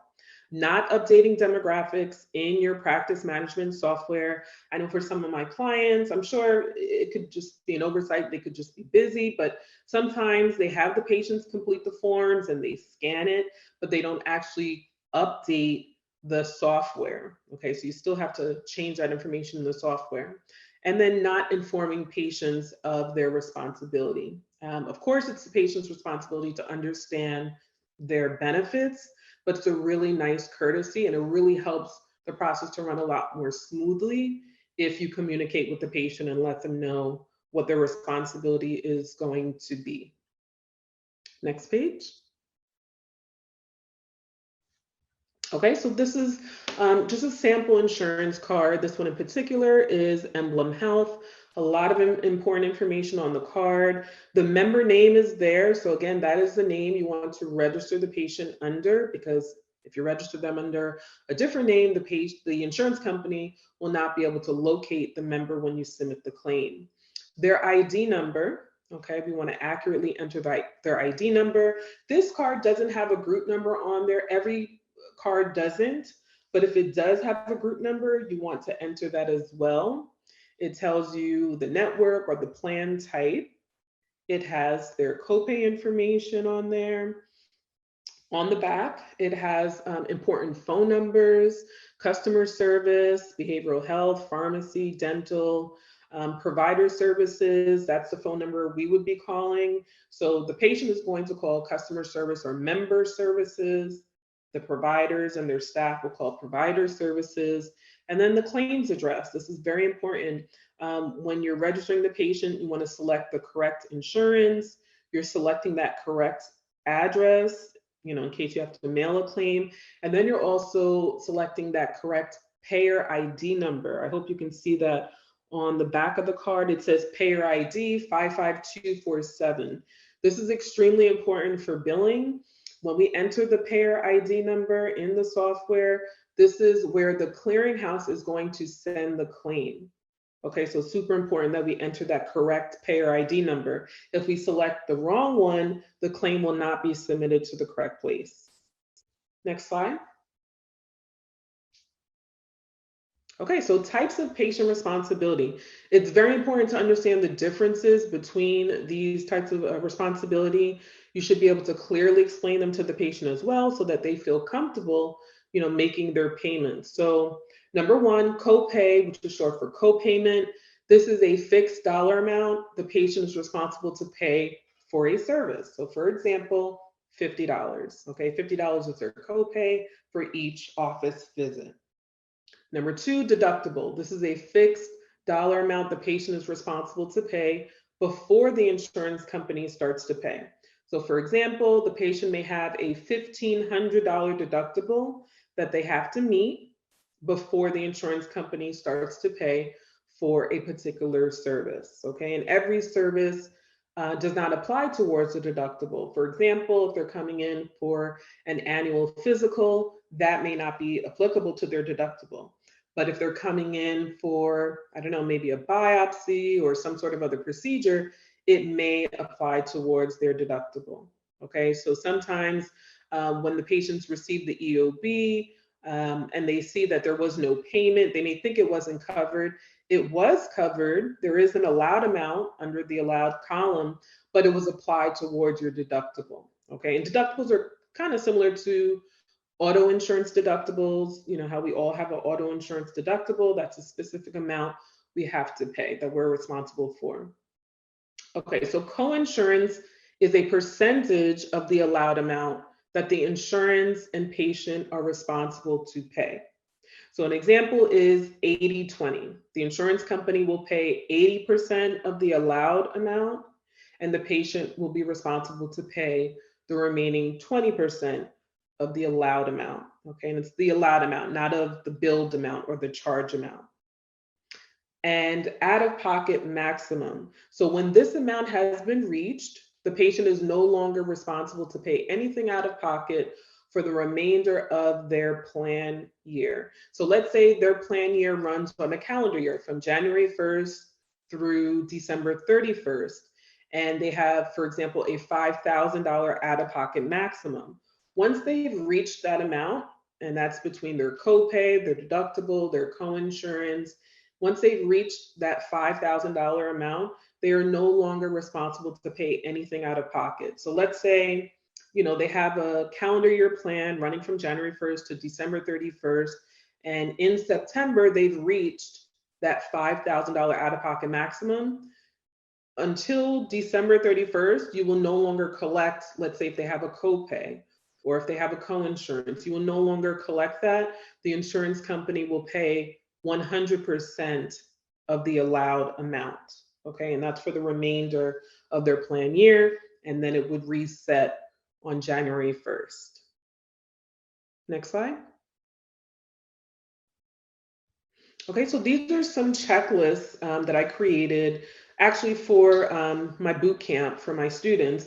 And it's just a way for you to keep in mind all of the important questions that you need to ask when you're verifying eligibility and benefits or when you're obtaining prior authorization. Because the worst feeling, at least for me, is if I'm calling an insurance company and I have, I've waited, 30 minutes on the line for a representative to come on, and I'm asking my questions and I hang up and then I forget that, I missed the question. I forgot to ask something and I have to call back.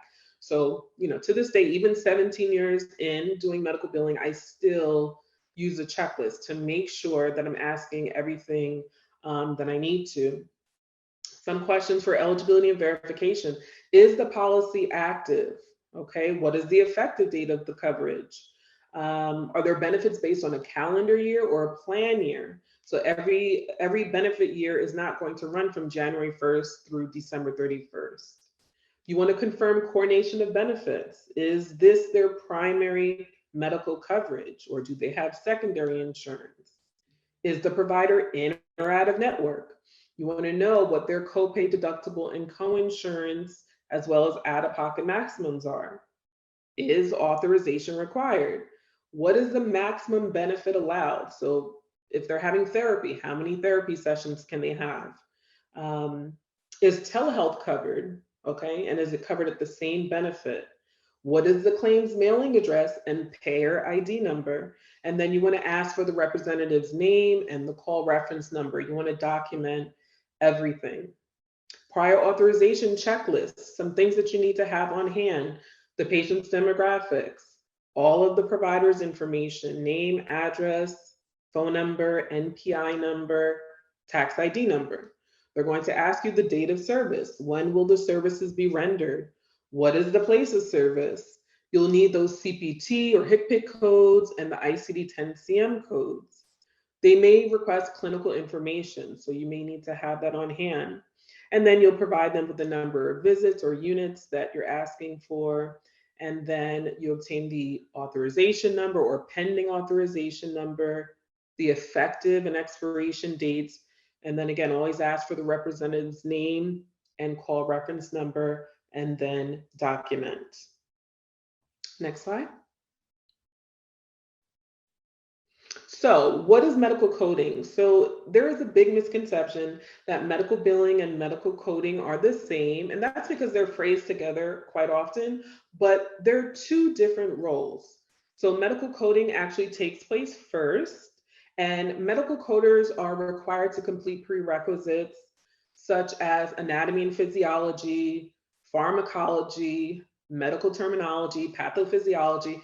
They have to take all these prerequisites because they're responsible for reading medical documentation. They read records all day, and they translate the services that were rendered and the diagnoses into codes, okay? And then those codes are given to the billers, okay? So billers are not coders, okay? They can be both. They can be a biller and a coder, but billers have different responsibilities. So the billers are going to take those codes, and then we can create the claims, okay? So medical coding can be done by the provider or a coder. The ICD-10-CM codes are the diagnosis codes. CPT codes are services and procedures. And the HCPCS codes can be products, services, and supplies that are not included in the CPT. Next slide. Okay, so again, medical coding takes place first. Okay, so after the encounter, coding can take place. The charges are captured. Okay, when the codes are ready, that is when billing can take place. So we can't do anything until we have those codes, and then we can create and submit those claims. Next slide. Okay, so these are just some screenshots of important forms. There are 3 essential forms that we need to create claims: the demographic sheet, the super bill, and the claim form. So this is an image of the super bill, which is, it can be electronic or it can be paper. I know some providers are still completing the forms on paper, or it'll be electronic in the practice management software. But basically, this is where they're documenting the services that were rendered and the diagnoses, okay? And then the claim form, it can be, on paper, or you can create this electronically, but this is the CMS 1500 claim form that professional providers are using to submit claims for reimbursement. And when I say professional providers, I'm referring to medical doctors, nurse practitioners. It can be a pharmacy, a lab, psychologist, speech therapist, those types of providers. For facilities to get paid, they use a different claim form. Facilities such as hospitals, nursing homes, rehabilitation facilities, they're using what's called a UB04 claim form. So that would be different. Okay, but again, the 3 essential items that we need to create the claims are the demographics, super bill, and claim form. Next slide. Okay, so adjudication is the process, again, that the insurance company is going to do. This is where they receive the claim and they verify that the patient's coverage is active. They verify the benefits, okay, and then they make a decision on whether or not the claim will be paid. Okay, so before the claim even gets to the insurance company, it may be rejected. So we talked about that, and we want to monitor those rejection reports. But once the claim is successfully submitted to the insurance company and it's on file, it'll go through different stages. It'll be accepted. It'll go through processing. Once the claim has completed processing, they'll issue an EOB, explanation of benefits, and then hopefully issue the payment. Next slide. Okay, this is a sample screenshot of a EOB, explanation of benefits. And again, we just want to review these EOBs upon receipt. We want to make sure that the claims are being processed correctly. Insurance companies do make errors, so we definitely want to make sure that these are being processed correctly. And we want to post the payments and adjustments. And that's when we'll be able to create statements if necessary. So the EOB, again, is clarifying, it's explaining what was billed, what was allowed, what was paid, and then you'll see the patient responsibility on there. Again, copay, coinsurance, or deductible, okay? And they always have message codes that will explain, the reasoning for maybe if there was a denial or part of it wasn't covered. It should be spelled out pretty much on the EOB. And if not, you can always contact provider services. They are there to assist us. So you can always contact them for further clarification, whether it's about benefits, claims, or any questions that you have. Next slide. Okay, so mistake number 1, not reviewing EOB. So insurance payers, again, make mistakes too. So we want to make sure we're reviewing EOBs upon receipt and then posting payments and adjustments to keep the accounts accurate. Next slide. Mistake number 2, not following up on accounts receivables. So have a schedule in place for following up on outstanding patient and insurance aging reports. Balances should be worked on at least once a month. Of course, if we have more staff and more time, we're able to do it more frequently, but at least once per month. Next slide. And mistake number 3, lack of payment options. So be sure to have systems in place, like the ability to store credit cards securely on file to ensure that patient balances can be charged upon receipt of those EOBs. And this will help to keep accounts receivable low and consistent cash flow. Next slide. Okay, so this is where we're going to discuss the various different reasons why claims may be denied and the steps that you can take to resolve them. So I have 10 examples here. So number 1, incorrect demographics. This is again why accuracy is key. This is why it's important to question patients and make sure that you have the most up-to-date information on file. Something as simple as the wrong name, wrong zip code will affect your claims. Number 2, coordination of benefits. So this is making sure that we know which patient's policy is primary versus secondary. A lot of times patients think if they have more than one coverage, let's say coverage through their employer and also maybe coverage through a spouse, that they can pick and choose which one they want to use, maybe based on which one has better benefits, like maybe a lower deductible or a lower copay. However, that's not the way it works. You have to submit claims to the primary insurance company first, let it process, and then forward another claim in the EOB to the secondary insurance, okay? Because the insurance companies know that the patients have other coverage, and it will result in, an error down the line.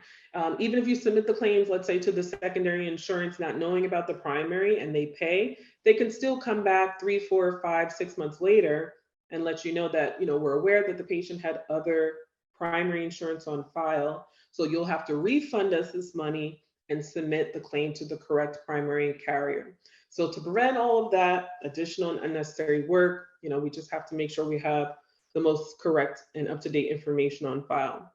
Number 3, untimely filing. So this is where claims are not being submitted in the time frame allowed. So each insurance company and each plan may have a different time period for how long you have to submit a claim. It could be 90 days, it could be 120 days. Medicare, for example, is 365 days or 1 year, traditional Medicare. So you want to be aware of that timely filing period for filing claims and filing appeals, so that we don't miss that time period. If we do, that causes revenue loss, and we have to write those balances off. We cannot bill the patient for that. Number 4, coding errors. So talked about that briefly. Accuracy is key. Transposing codes and entering them incorrectly will cause us to submit claims for something different, something that we didn't intend to, a different procedure, a different diagnosis.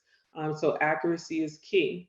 You can get a claim denial for out-of-network coverage. Okay, so when we're verifying eligibility and benefits, we want to make sure that our provider is in network, they're a participating provider. If they're out of network and the patient doesn't have any out-of-network benefits, that will result in no reimbursement. So these are surprises that we don't want. Number 6, lack of medical necessity. Okay, so if you get a denial like this, most likely they need to review the medical records. Okay, so we'll submit the records that they're requesting.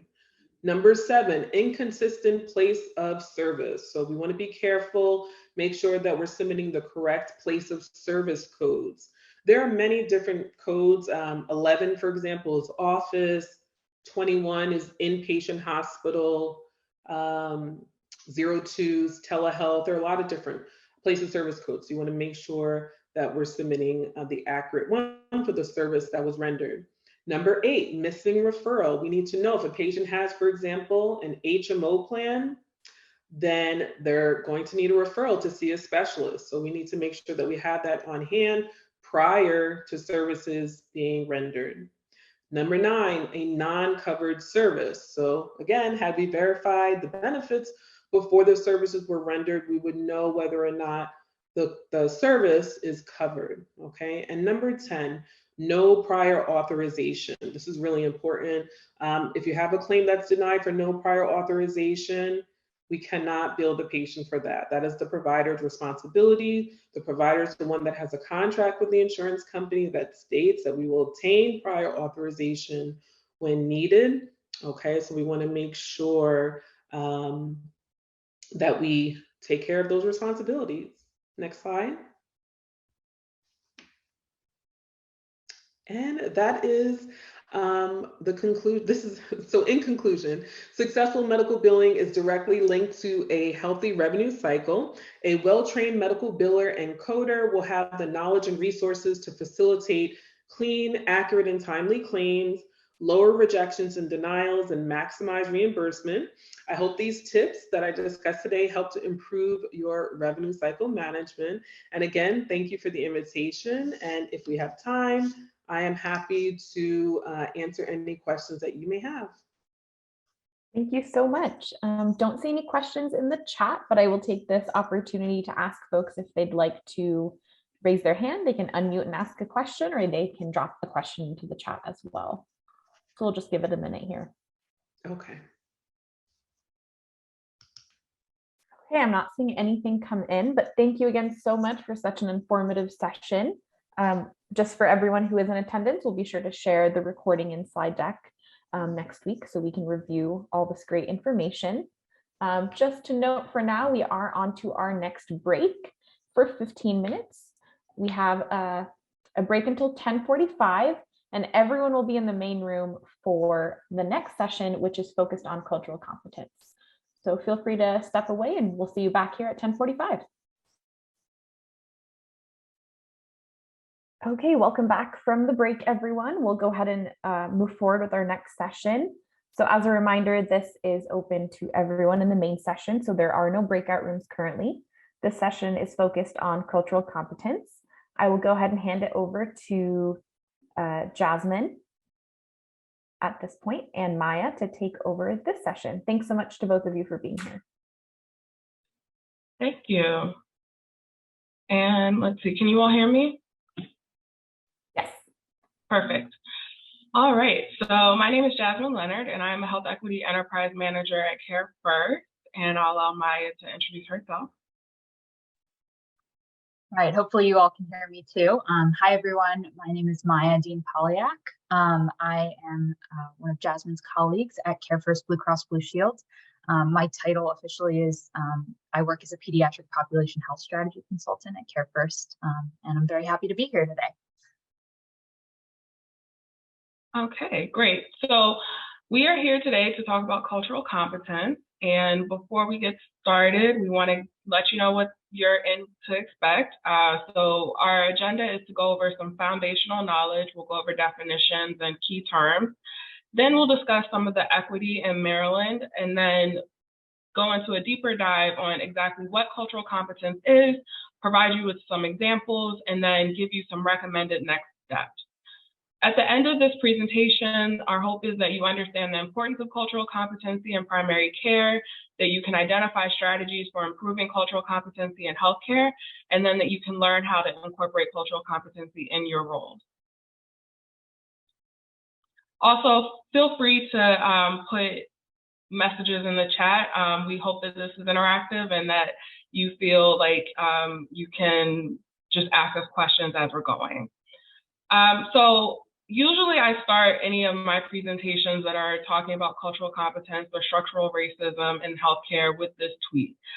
This was a tweet back in 2021 that came out from the Journal of the American Medical Association, and it says, "No physician is racist, so how can there be structural racism in healthcare?"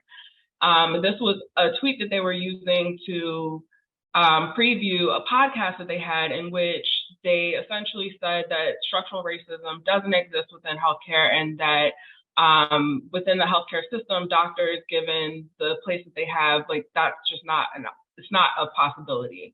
And so this came at the height of the COVID-19 pandemic and the racial reckoning that was happening within the United States. And I use this as a way to just show that these conversations are necessary, that these conversations have to happen, and that even the Journal of the American Medical Association can get it wrong. And hopefully after this presentation, you have a small insight into how you can get it right. So like I said, I want to start with foundational knowledge. So I'm going to go through a series of definitions, and hopefully you can put some definitions in the chat, but if not, we're going to get through all of them, okay?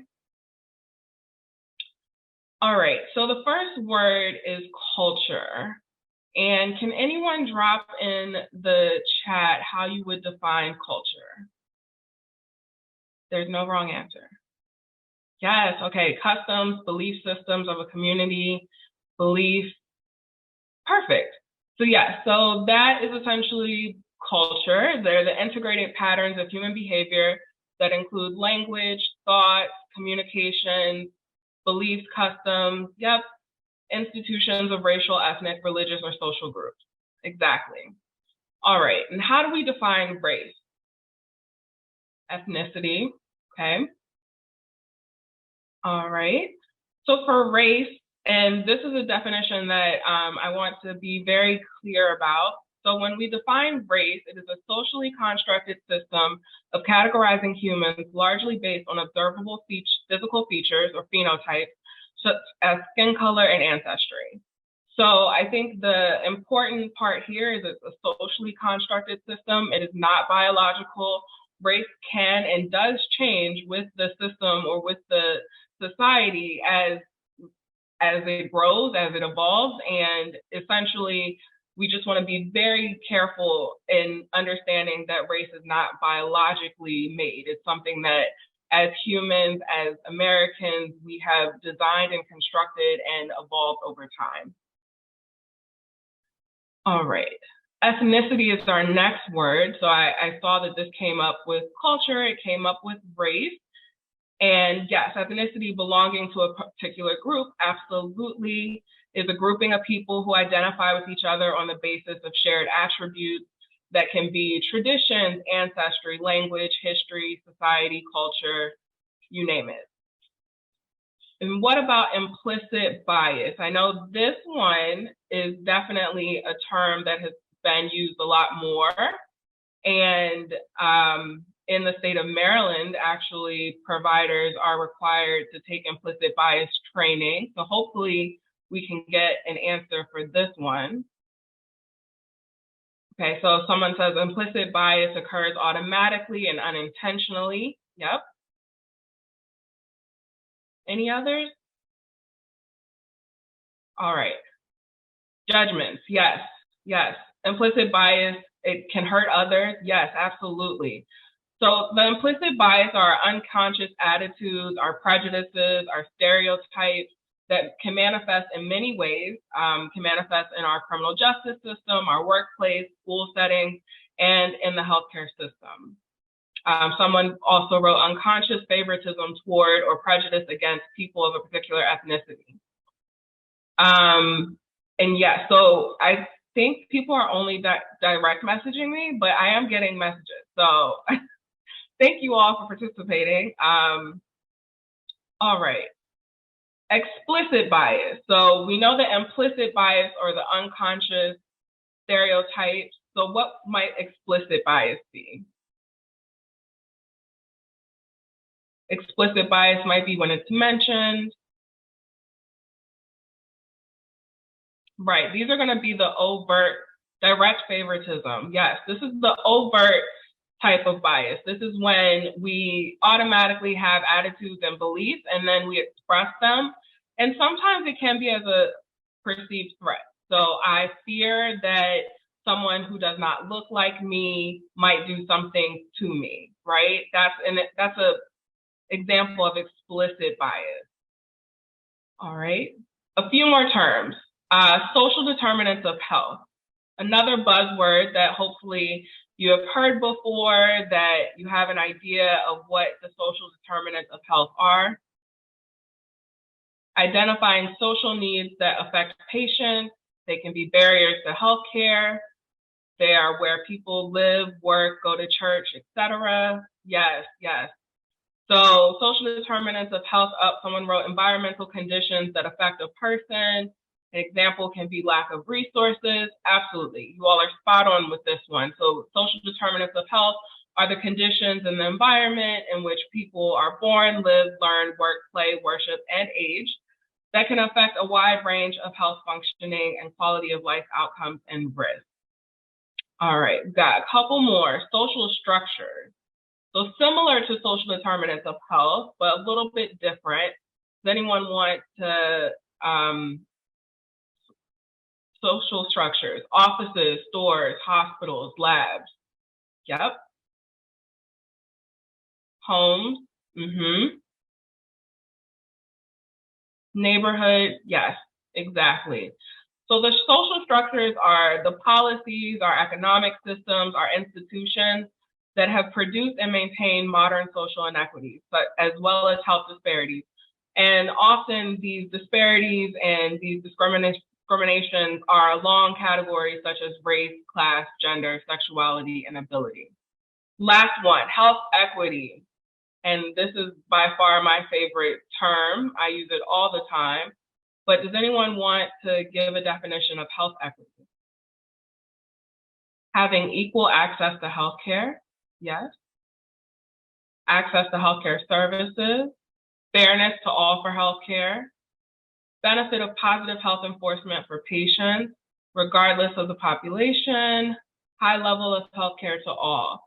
Yeah, so, and then working towards a system where people have the same opportunity for health and well-being, regardless of race, ethnicity, disability status, etc. Perfect, yes. So health equity is when everyone has a fair and just opportunity to be as healthy as possible. This requires removing obstacles to health such as poverty, discrimination, and their consequences, including powerlessness and lack of access to good jobs with fair pay, quality education and housing, safe environments, and healthcare. Yep. So perfect. I'm so happy that we're all on the same page with these terms. It'll help as we move forward. So one thing that we talked about with implicit bias is that it's stereotypes, right? It's sometimes those ways that we associate people with outcomes, we associate names. It can be harmless, like peanut butter goes with jelly, but sometimes there can be negative impacts of implicit bias. And typically when we give this training, we ask people to take an implicit assessment, a test that is dealing with age, right? And letting you know whether you have a positive or a negative association with age. But in lieu of that, what I have here are a series of articles and reports that have come out in the past couple of years explaining how ageism shows up within healthcare. And again, implicit bias is not an overt desire to be biased towards someone. It's just the associations that your brain naturally makes. Our brains are constantly trying to take shortcuts, and sometimes those shortcuts can result in harm. And so what we see here are a series of stories and reports that say that sometimes doctors can be ageist, that it's harming the older patients and that it can negatively impact the health of the older population. As we grow as a country and have an older population, it's going to be important to understand when you potentially have negative assignment or when you have negative association with older populations. If you believe that they potentially are less able to follow directions, or if you feel like that they aren't telling you a whole story, right? These are ways in which implicit bias can show up. So the next thing that we wanted to talk about is equity in Maryland, but two key terms that we didn't discuss were equality and equity. So here I have two pictures that are taken from the Robert Wood Johnson Foundation showing an example of equality and showing an example of equity. In the chat, can you give me anything that stands out about the differences between the equity picture and the equality picture? The equity picture has a ramp, yep.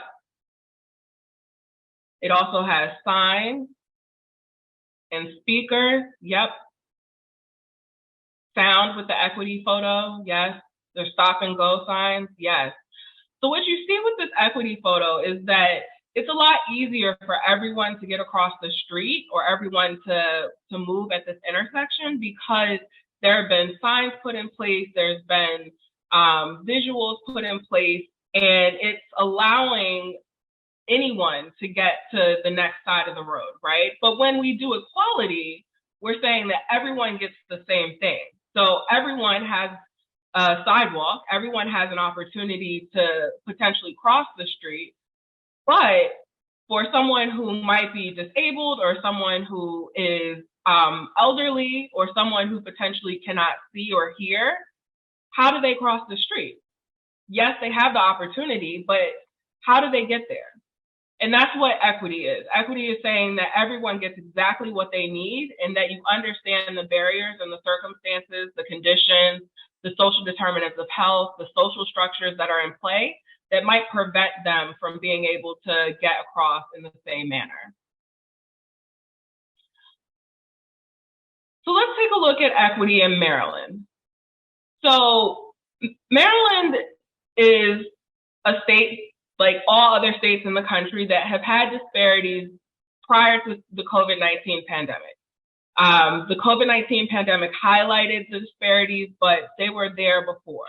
And what you have here are two different graphs that are showing some of the disparities based on race and sex and geography in the state of Maryland. So what you can see with the bar graph is that there is a different life expectancy for white versus Black people in Maryland, as well as males versus females. In the graph of Maryland, what you see is the age-adjusted death rate based on geography, based on county. And what we know of certain counties within the state of Maryland, the darker colors, those are going to be those that have a significantly higher rate, a higher death rate than those that are in the lighter color. Even the ones in the middle kind of greenish scale they are not significantly different. What we know about the counties in Baltimore City, Baltimore, Dorchester, Wicomico, these are counties that are going to be disproportionately Black or disproportionately lower in socioeconomic status. When we compare those to counties like Montgomery County, Howard County, Frederick County, we're looking at counties that are predominantly white and that have higher socioeconomic status. So there are differences and disparities in the state of Maryland. The state of Maryland is not equitable, just like the United States is not equitable. When we look at the leading causes of death, like heart disease and diabetes, there are additional disparities. When we look at heart disease, it's one of the leading causes of death and actually accounted for 23.1% of all deaths. But our Native American and American Indian population have higher prevalence than all other racial groups when we look at the data. Diabetes, being the 6th leading cause of death in Maryland in 2018, also has disproportionate rates, with non-Hispanic Black population having twice the rate of non-Hispanic whites when looking at diabetes.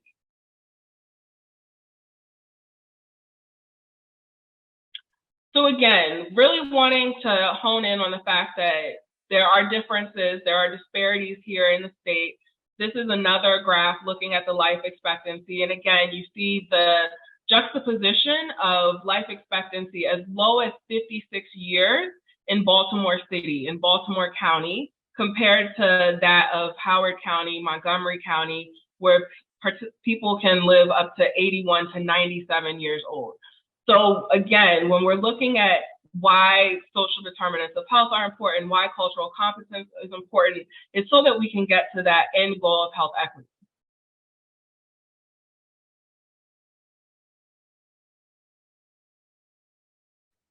All right, I'm going to take over for Jasmine here.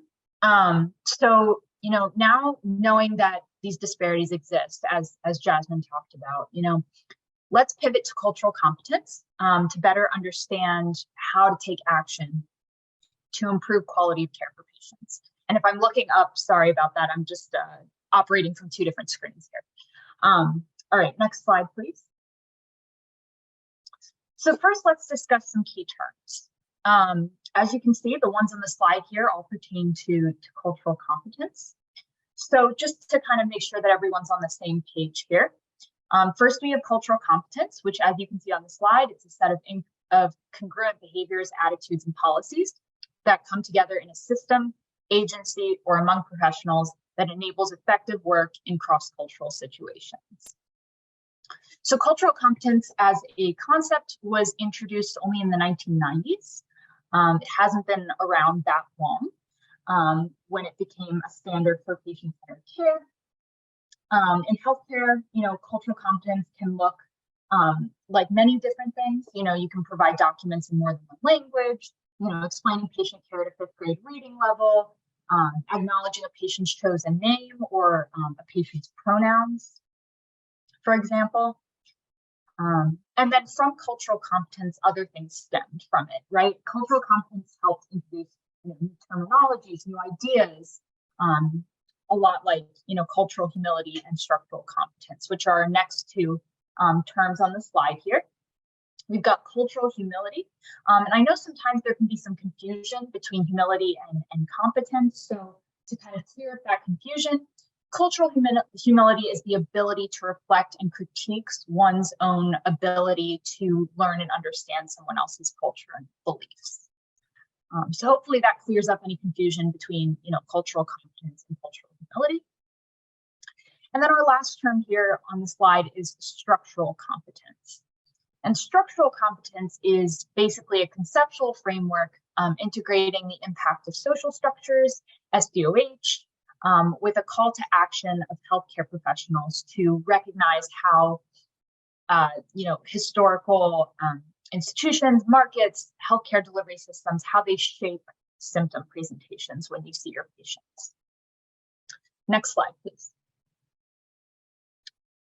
All right, so Now that we've discussed some key terms, let's take a look at some of the existing disparities, specifically in healthcare, and how cultural competence can help address those disparities, reduce those disparities. So as we can see here, we have a couple of facts. The first one is about language and communication barriers. These affect the quality of healthcare that patients receive. Of the 37 million adults in the US who speak a language other than English, nearly half of them report that they speak English less than very well. And, we know that interpreter services aren't always available during a healthcare visit, which can, greatly influence the quality of care that a patient receives. In addition, low health literacy affects patients and their quality of care.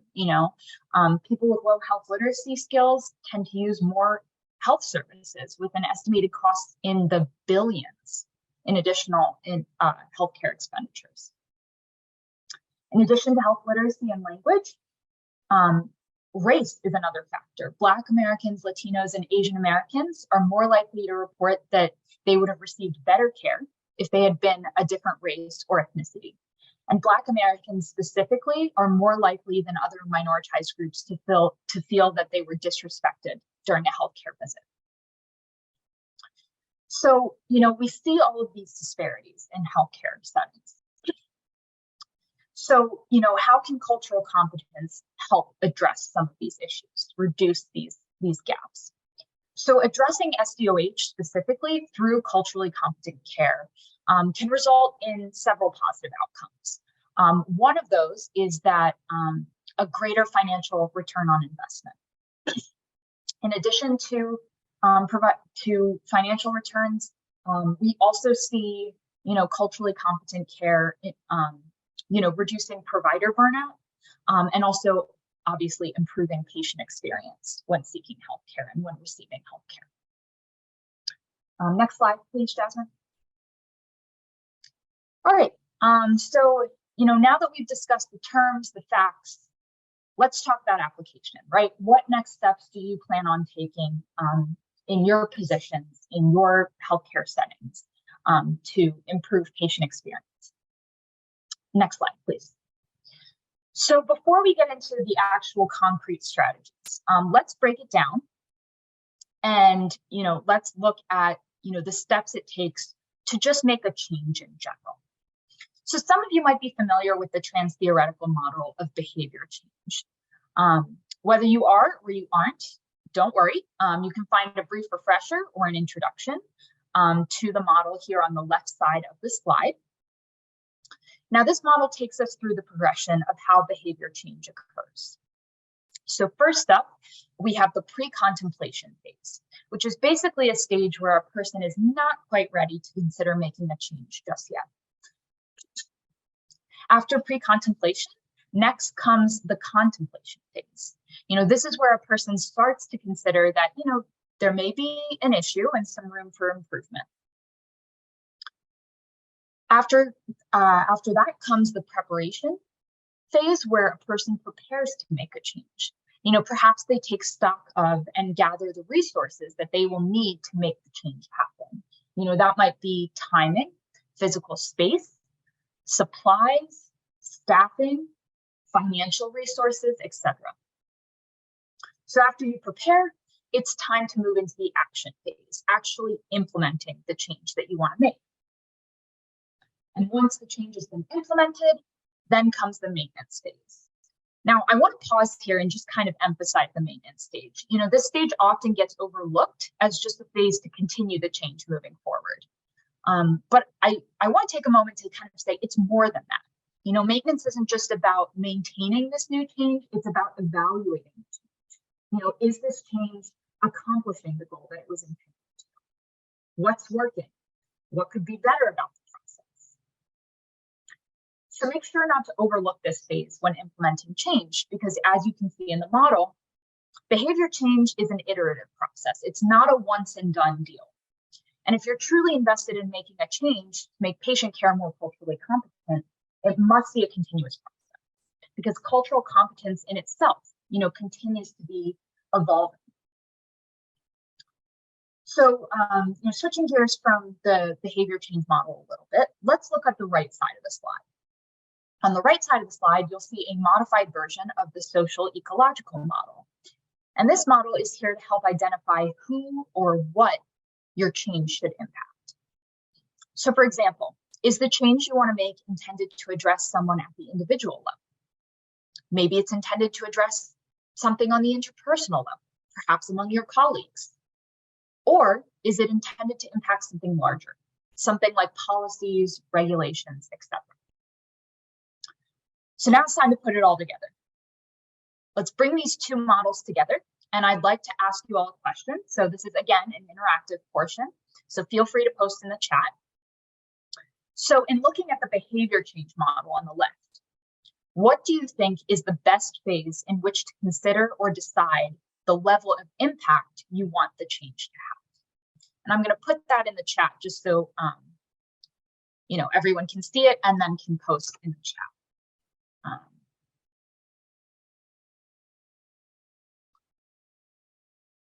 All right, and feel free to either directly message me with your answers, or you can send it to everyone if you have that capability. All right, I see someone says 2, contemplation phase. All right, any other? All right, another taker here. Someone says preparation. We've got pre-contemplation. We've got another preparation phase. Lots of preparation phases. All right, we've got some contemplations. A lot of people saying preparation. All right, and I just want to note here, there's no wrong answer. I just like to see, typically where everyone would fall in considering the level of impact. All right, I think the overwhelming majority are saying preparation. Thank you to those of you who participated. Like I said, no wrong answer, just like to see where everyone's at with that. I think personally for me, I'd probably consider it at the preparation stage. But I also want to note, and I don't think anyone put this here, but it's also something worth considering at the maintenance phase, right? When you're evaluating how your change is working, thinking about, is this change, impacting folks at the level that I want it to or that I intended it to? And if it's not, how can we tweak things? How can we change things to make sure that it's accomplishing that level of impact? Or maybe it is accomplishing the level of impact. But that's definitely something that you can also consider at the maintenance phase. All right, next slide, please, Jasmine. All right, so now that we've kind of talked about it in general terms of making a change, now we can get to talking about concrete strategies, right? So how can providers and healthcare staff make a difference in your offices? Well, we've got a couple recommendations here.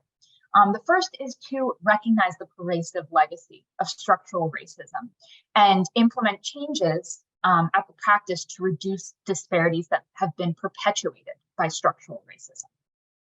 So one example of this in action would be to seek out resources, continuing education opportunities, and not just take those trainings, those education opportunities, but to bring takeaways back, bring actionable ideas back with you from those trainings and bring them to your colleagues, discuss during your strategy meetings, during your monthly meetings, really kind of bring those takeaways back into your office so that you can implement change.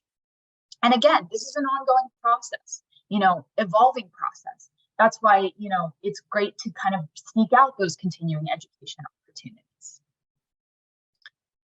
All right, additionally, we recommend addressing gaps at the intersection of healthcare delivery and public health. Remember that, you don't have to be the end-all be-all solution. You can bring in community partners to help you reduce disparities, right? So one of the practices that I work with, it's a pediatric practice, and they have a partnership going where they screen patients in the office for food insecurity using the Hunger Vitals. And then they partner with the community food bank. So if a child screens positive for food insecurity in office, the physicians can then write a prescription for the child, and the child and their family can then go fill that prescription at the local community food bank and get food themselves and for their families. So that's just one example of how you can pull in public health and community partners to help you. And I see someone, all right. And then in terms of another recommendation, we have strengthening access and quality of care in marginalized communities.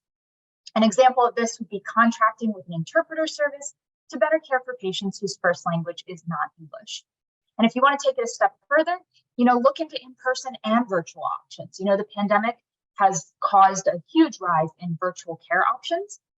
So make sure that, you're also looking into virtual options in terms of interpretation services. And then our last recommendation here is to improve cultural competence and the understanding of diverse populations. One example would be asking for and honoring a patient's pronouns and chosen name. You can mark that in your EHR.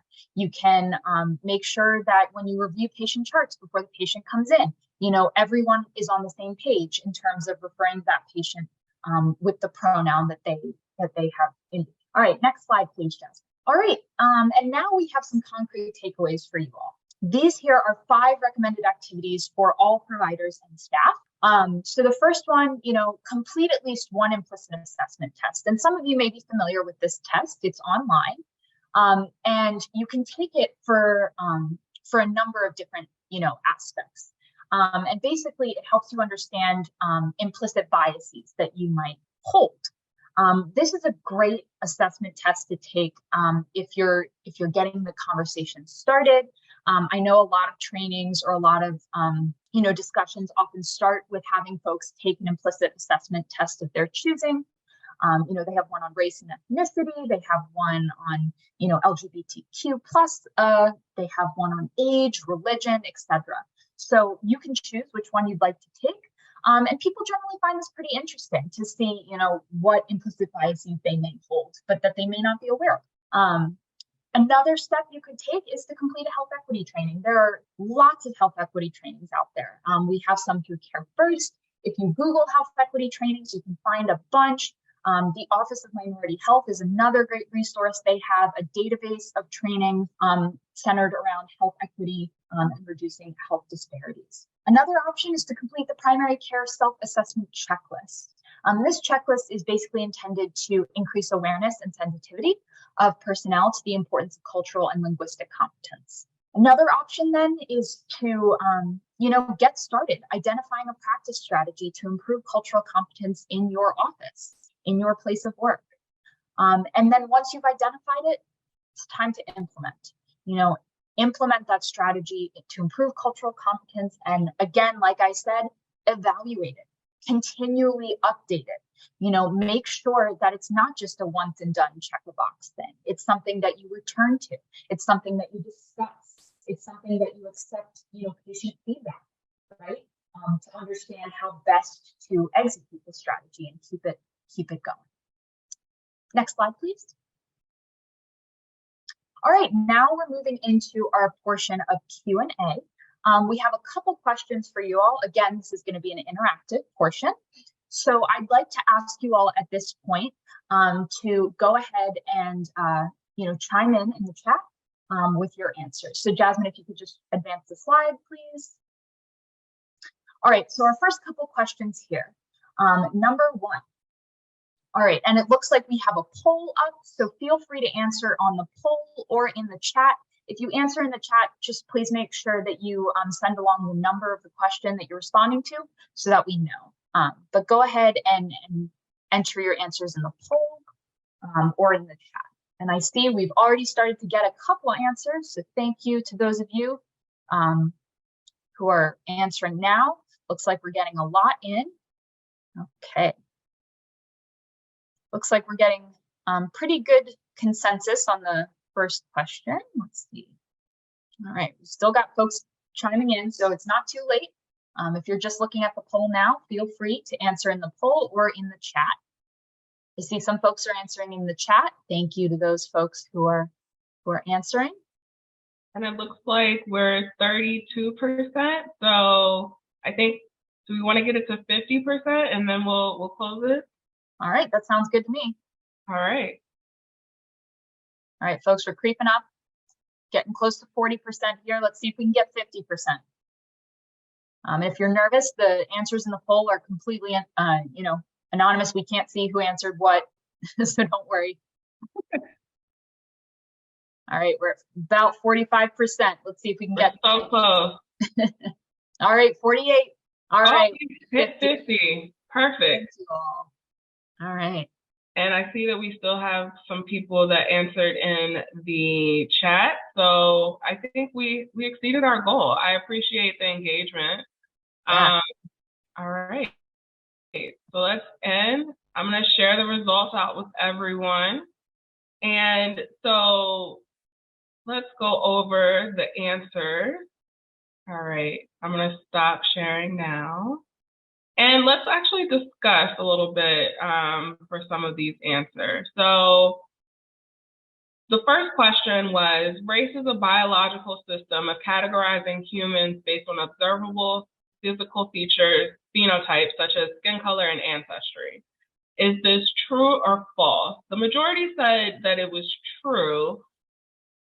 Does anyone want that answered false, explain why this might not be the correct answer? And feel free to put it in the chat. Yeah, because it says biological, race is a social construct, not biological. Exactly, yep. So that's the key distinction here, that race is socially constructed. There's nothing biologically that we can step on, stand on, that will indicate someone's race. And actually, when we look at it genetically, people that are within the same race have more genetic diversity or difference from each other than those who are in different races. So yes, race is a social construct. All right. Number 2, cultural competence first emerged as a concept in which decade? So this one, I think, was a listening activity. Maya gave us the answer to this one. And I can't remember. Maya, was the majority right? Yes, so it looks like the majority, 38%, said 1990s, which is the correct answer. Perfect. So great listening ears. All right. And then number 3. So I see we have a question on this. So an example of how you can make your office culturally competent is, and we have options of make all bathrooms gender neutral, ask new patients their primary language, make all handouts and signs accessible to a 5th grade reading level, or all of the above. And so this was all of the above. And I see that we have a question on whether you should ask a patient their preferred language versus their primary language. So you can ask both. I think the terminology as preferred pronouns, chosen names, and all of this is just changing every day. And so that's why it's important, like Maya was saying, to continue in the evaluation and the maintenance phase of behavior change. But the preferred language or primary language, both are appropriate questions to ask. And just ensure that what you're asking, you kind of know what you're hoping for in terms of information. Is it that you want to know the language that you should speak to them in when they come into the office? Or is it something that you're trying to do in terms of primary language and making handouts and signs? Do you need to know how many languages to push out in terms of handouts and things like that? So both are absolutely fine and would help to make people feel more seen and more visible within the office. So Maya, I think you have some other questions for us, right? I do have a couple more questions. It looks like we have a couple more minutes. So let's go ahead and do some of those. So I'm gonna post them in the chat. So hopefully everyone can see them there. So the first one that we have here is a multiple choice. Blank are environmental conditions in which people are born, live, learn, work, pray, and play that affect overall health and quality of life. And then we have a couple options here. A is social structures, B, social determinants of health, C, social norms, or D, factors of health. All right, we got a lot of A's. We have one SDOH, which is B. All right, give it about maybe 30 more seconds. I see a couple B's come in.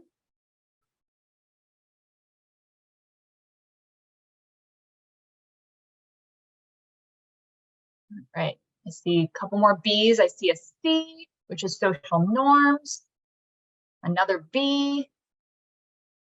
All right. So we're running low on time here now, so I'm going to go ahead and say that those who answered B are correct. Social determinants of health. All right.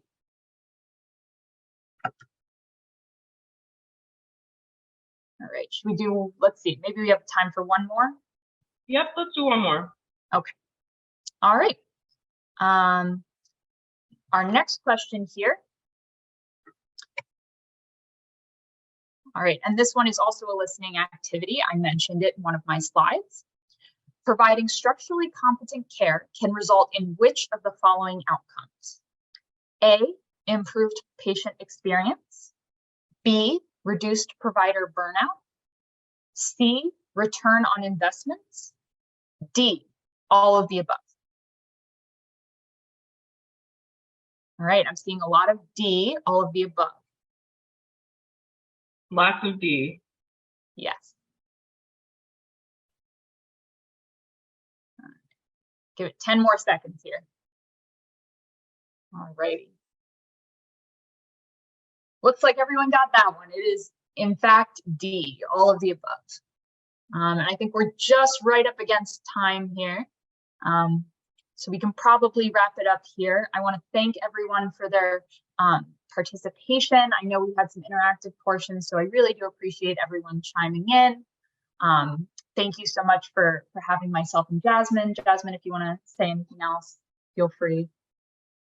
No, I think this was great, and I'm excited that so many people were engaged, and hopefully you come out having learned something from our presentation. So thank you. Thank you so much, Jasmine and Maya, for such a great presentation and such an engaging one as well. So at this point, we will go ahead and open the breakout room again. So just to reiterate, for those that are in the clinical track, you'll stay in this main room. That will be the session focused on social needs. For those that are in the non-clinical track, you'll be going to the breakout room, and that session will be focused on diabetes prevention and management. For those who were already able to go to the breakout room, you should be able to just head back.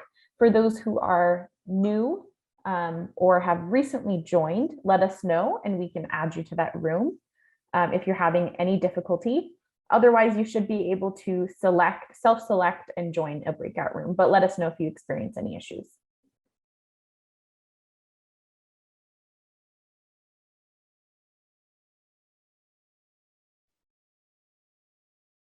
Okay, so we'll go ahead and get started with our social needs session here today. I'll hand it over to you, Mark and Quentin, to go ahead and get us started.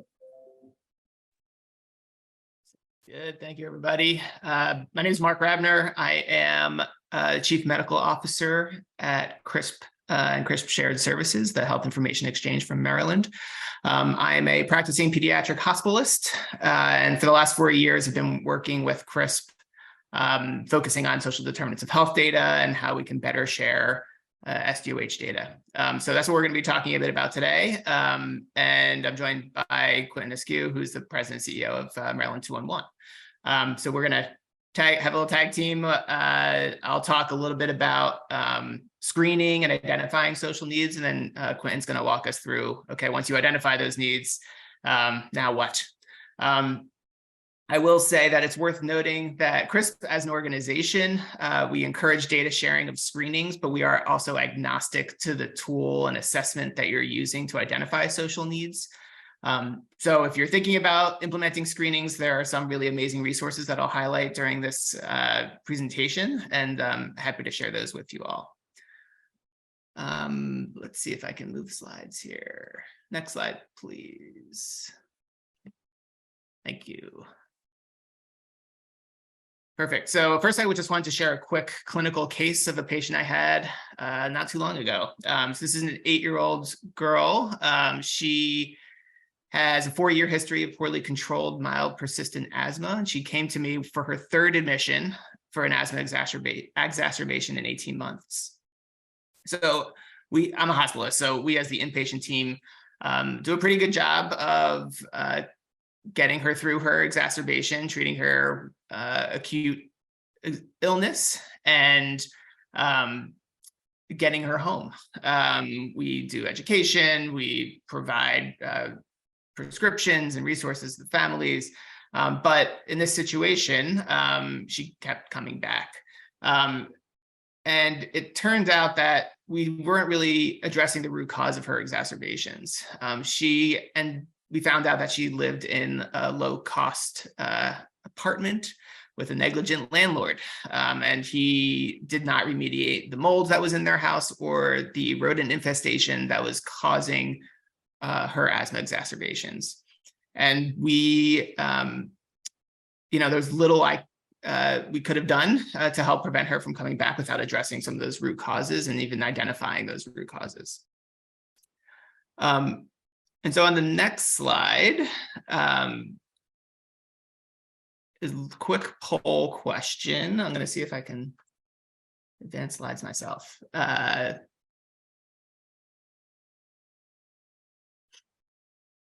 the MDPCP team could help launch that poll, that would be great. But on the prior slide, the question is, I just want to get a better understanding of your baseline understanding of social determinants of health and familiarity with it. I am not seeing the poll pop up, so if you guys could help, that would be great. We are working on it, please. Okay, perfect. So let's give it 15 seconds and we will take it from there.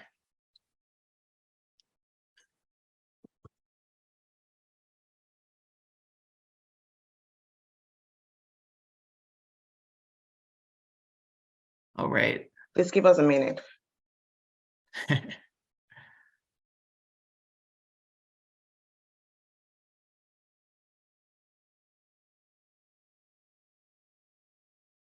All right, so I'm seeing about 45 people responding. 36% said not this again. 60% could use a refresher, and 6% said what are the social determinants of health.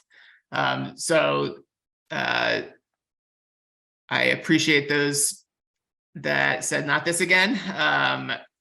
Bear with me. We'll just have a quick slide just to talk about SDOH.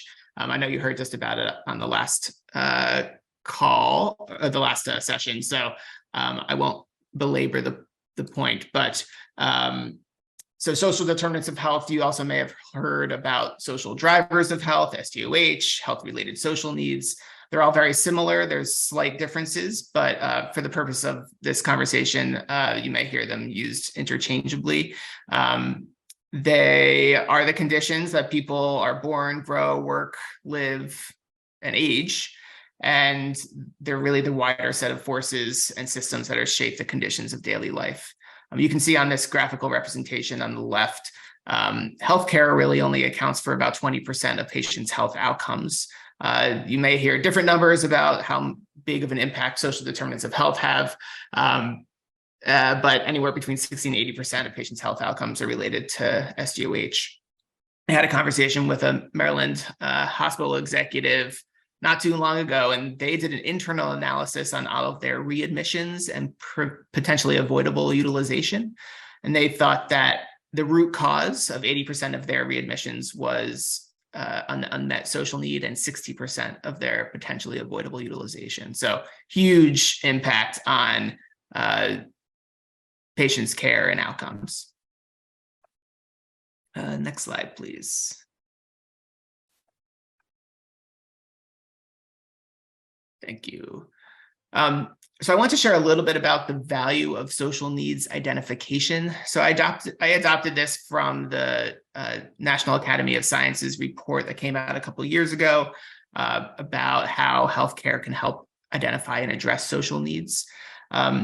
So you can see in the middle of the box on the left is awareness. This is really identifying patients' social risks and their assets of certain patient populations. So if you don't ask, you don't know. Awareness is kind of crucial to all of the other sections of the blue boxes on the left. So at the individual level are the top two boxes, and then the population or community level on the bottom two boxes. So once you identify the need at the individual level, you can adjust clinical care to accommodate the identified barrier. So if a patient has a transportation barrier, maybe the next time you schedule a visit with them, it can be a virtual visit. Assistance is really connecting patients with the social resources that they need to address that need. And that's what Quentin's going to spend a lot of time talking about. And that's, you have a transportation program for patients on Medicaid that can help get them to their visits because they don't have access to transportation. The next is alignment. So this is at the population level. So we can enable healthcare systems to understand their communities' existing social needs, their assets, and facilitate those connections. So this is maybe working directly with community-based organizations to contract with them for certain services that they should receive because of their social needs. Then last is advocacy. This really brings together healthcare and social care to promote policies that can facilitate the creation and redeployment of resources to address those underlying needs. So that's something like, hey, let's get better public transportation because my patient can't get to their visits and is missing appointments and having worse health outcomes as a result. Next slide, please. So I just talked about the carrots of kind of why we should be screening for social needs, but there's also the sticks and the regulations that we're seeing coming down the pike. There are 3 upcoming regulations that we're aware of that are impacting various aspects of healthcare and screening for social needs. So CMS, for example, is requiring hospitals reporting to IQR to submit social determinant of health measures starting in 2024. And so that's patients that are admitted to the hospital should be screened. And they want to know if who's of those who are screened, what percent screen positive. On the other side, from the payer world, the NCQA has created a HEDIS measure to screen for social needs. They want to know those that are being screened across 3 social domains: food, housing, and transportation. And of those who screen positive, who are receiving intervention.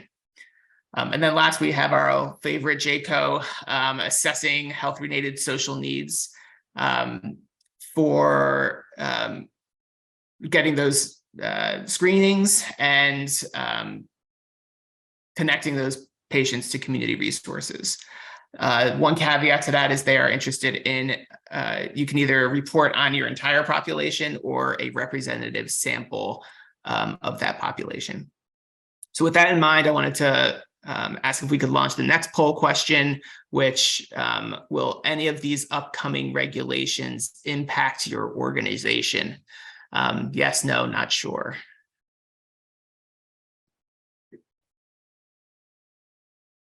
Just give it a few seconds and then we can review the results.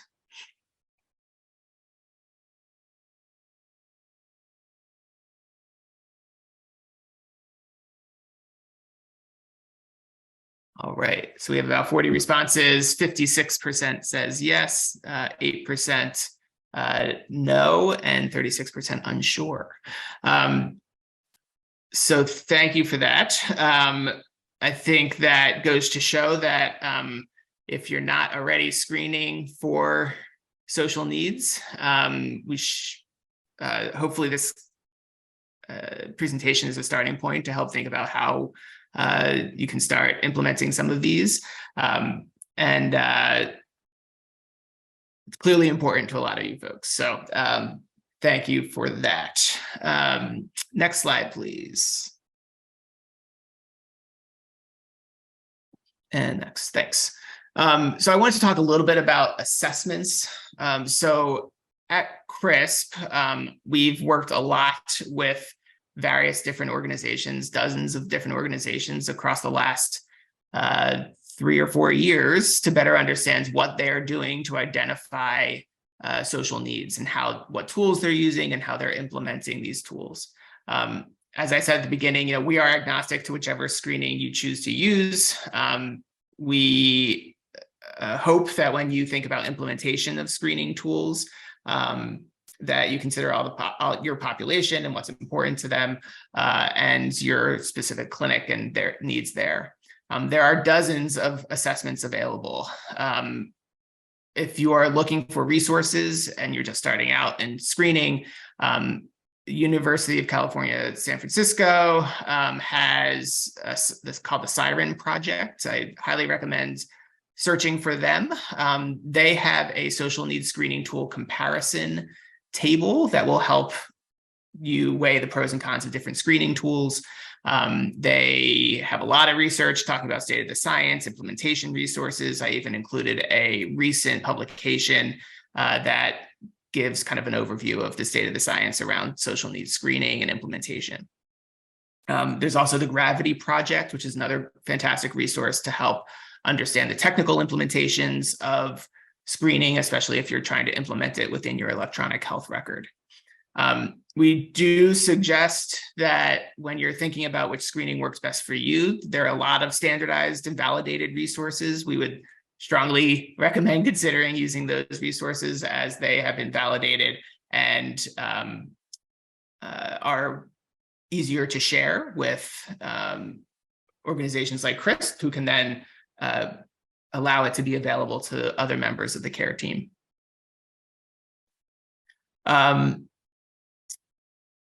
All right, I'm going to move on to the next quick poll.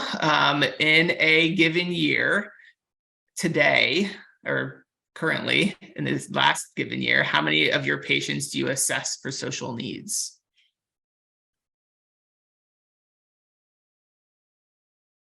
All, most, some, a few, none.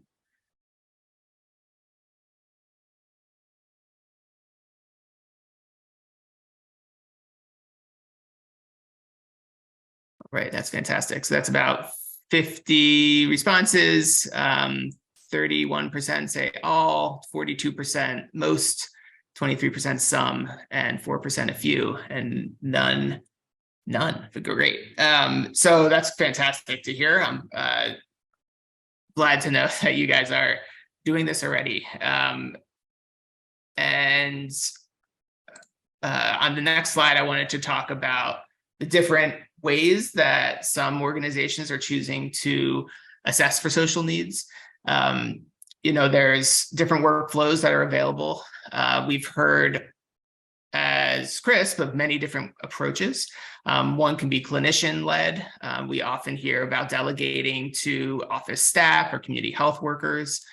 We also know some organizations are using things like tablets or patient portals where the patient is answering these questions either before the visit or during the visit, and then that is populating the electronic health record. We also know that there's different approaches to which patients are screened. From that last poll question, we know some of you are screening every patient. Others have decided to screen patients based on their risk only, or somewhat random. When patients are screened based on their risk, we've seen organizations try to identify which patients are at highest risk of social need based on a variety of factors, including their utilization of high-cost healthcare like the ED or inpatient settings, their comorbidities. Let's screen all of our patients that have poorly controlled diabetes, or risk scores. for readmission or for other types of scores that some organizations are using. And so this is all to say that there's a variety of different ways of approaching social determinant of health screening, and a lot of different approaches. So last, I just wanted to share on the next slide how social needs data can be accessible in CRISP. We would love for you, as you're screening, to share this data with CRISP so that when patients go to other care settings, their care teams can see what social needs those patients have, and vice versa. When patients are screened at the hospital, for your teams to be able to identify which social needs patients have. And so I just wanted to spend a minute to show you where to find this information in CRISP. And so for organizations that have opted in to share this information with CRISP, it's under the social needs data tab. Within that sub-tab of the in-context app, you can access through the web portal or through your EHR if you have access. You can see the different assessments. The assessments come from those participating organizations that share it with us. And you can click on the assessments and actually see how the patient responded to those questions. And so hopefully this increases that awareness, that central box that I started off with in the beginning of the presentation, and better increase awareness of social needs and how we can address them to help improve patients' health outcomes. And I'll turn it over to Quentin now, who's going to take it over from, okay, now that we identified, how are we going to intervene? Thanks so much. Thanks, Mark. Good afternoon. Well, still morning. Good morning, everyone. My name is Quentin Askew, President and CEO with 211 Maryland Information Network. And so I'll just be, again, connecting with Mark to cover a few things.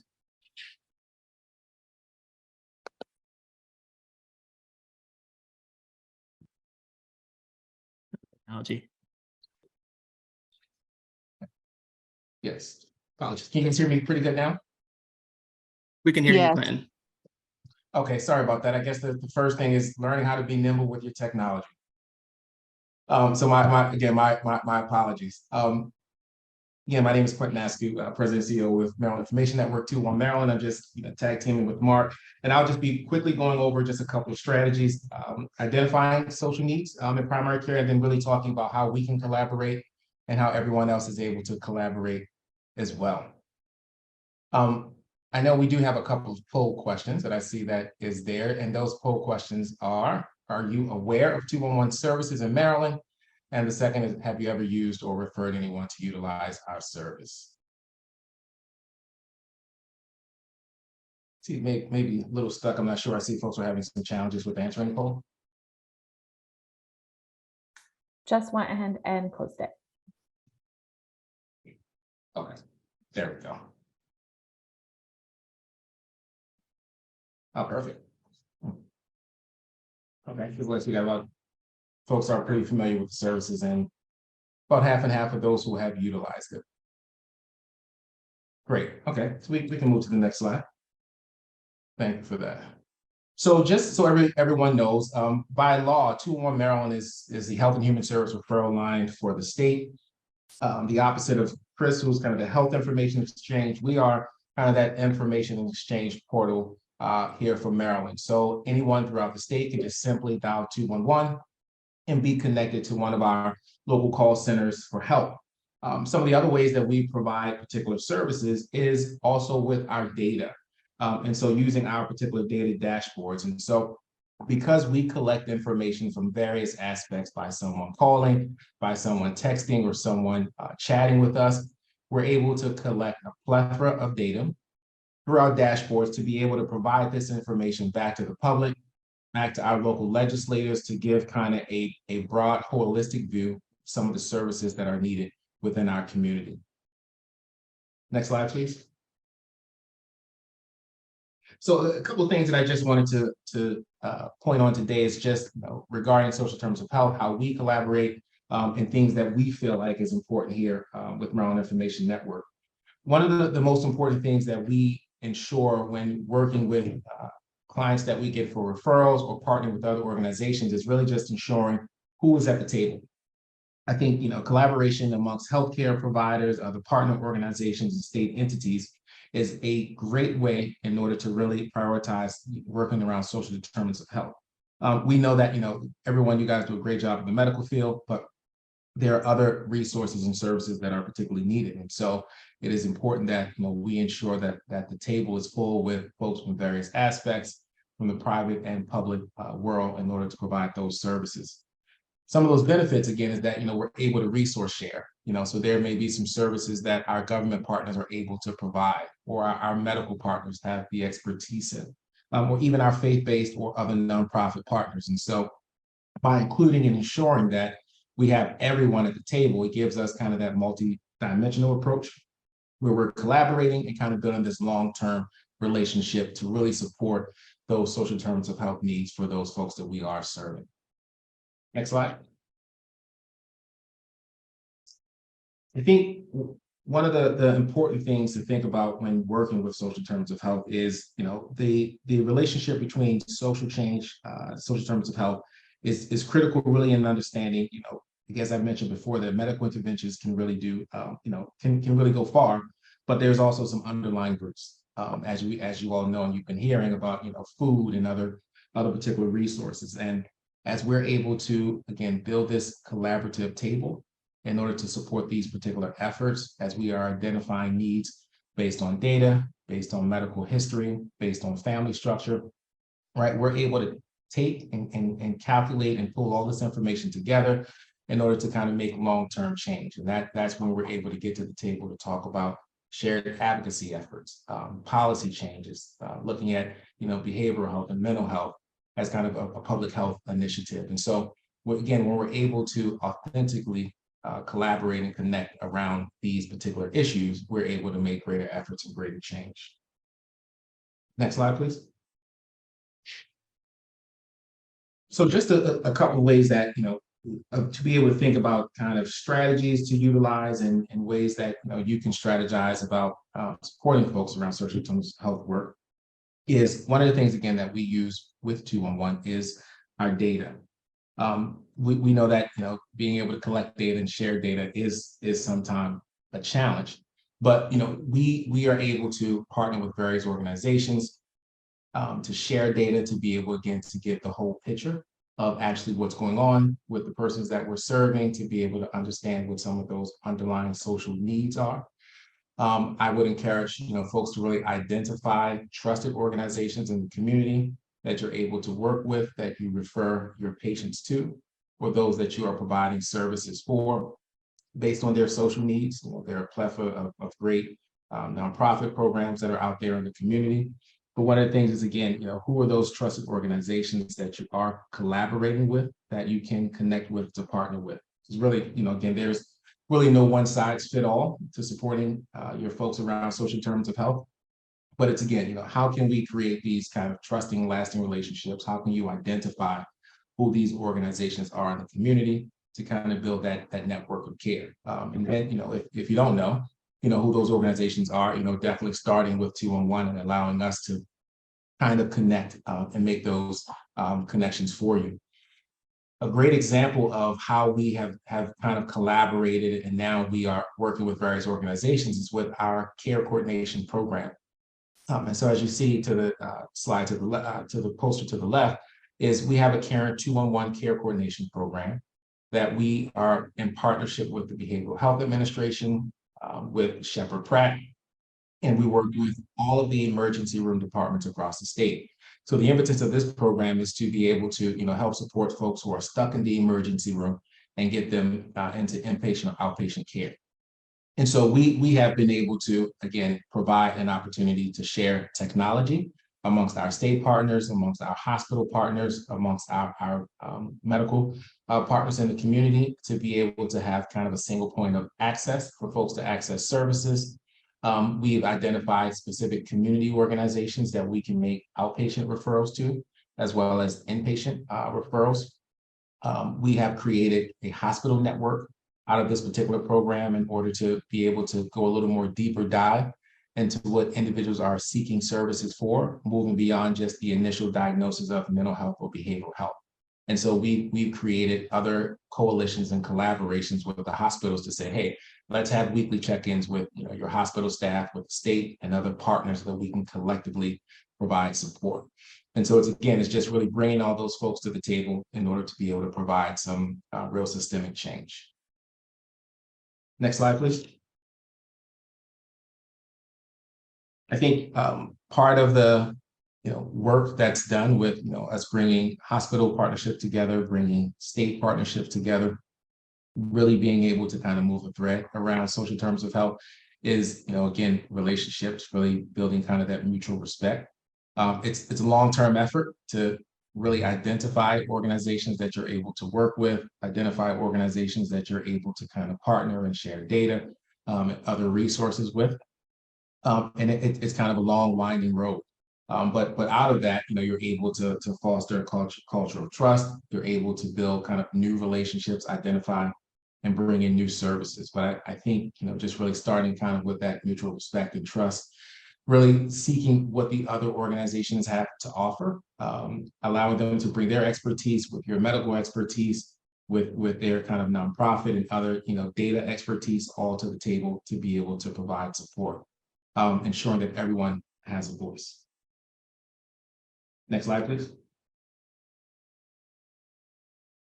There's the communication aspect, as you all know, is very important when really looking at particular ways to strategize about supporting kind of SDOH work. Ensuring that, the organizations that you're working with, you guys are clear on the goals, some of the outcomes that you want to achieve with your clients and with your patients that you are sharing and providing services, dealing, through kind of the communications problems. For example, with our care coordination program, we had to come up with common language, universal language that we all could use and agree to.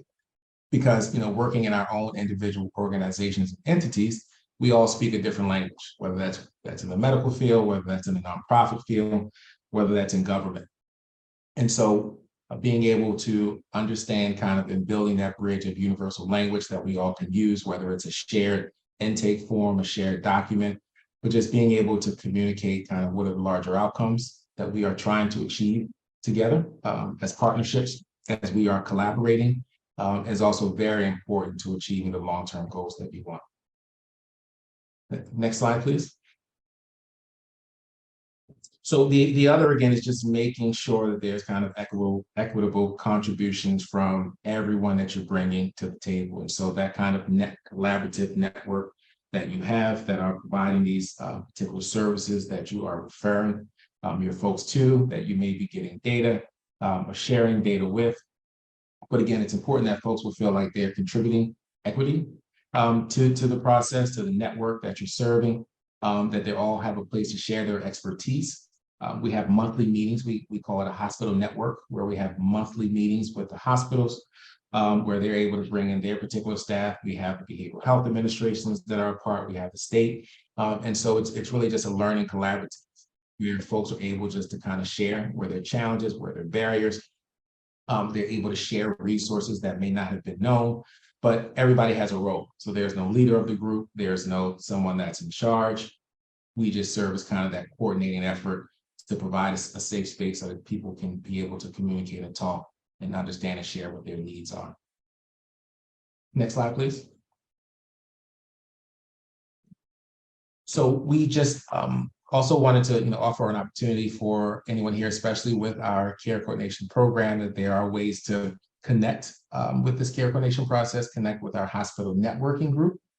Because again, these groups are really just a way to bring institutions together, to be able to talk about best practices, to be able to talk about ways that we can collaborate in order to build better supports for those folks that we are serving, to really create some change for some longer term outcomes. And so there's hospitals that's involved. There are local behavioral health administrations. There are state partners that are involved in state agencies, as well as individuals within the community. And again, the goal is just to kind of build a collective network of kind of thought thinkers and thought providers to address, long-term social terms of health needs, but also find some long-term sustainability solutions for folks.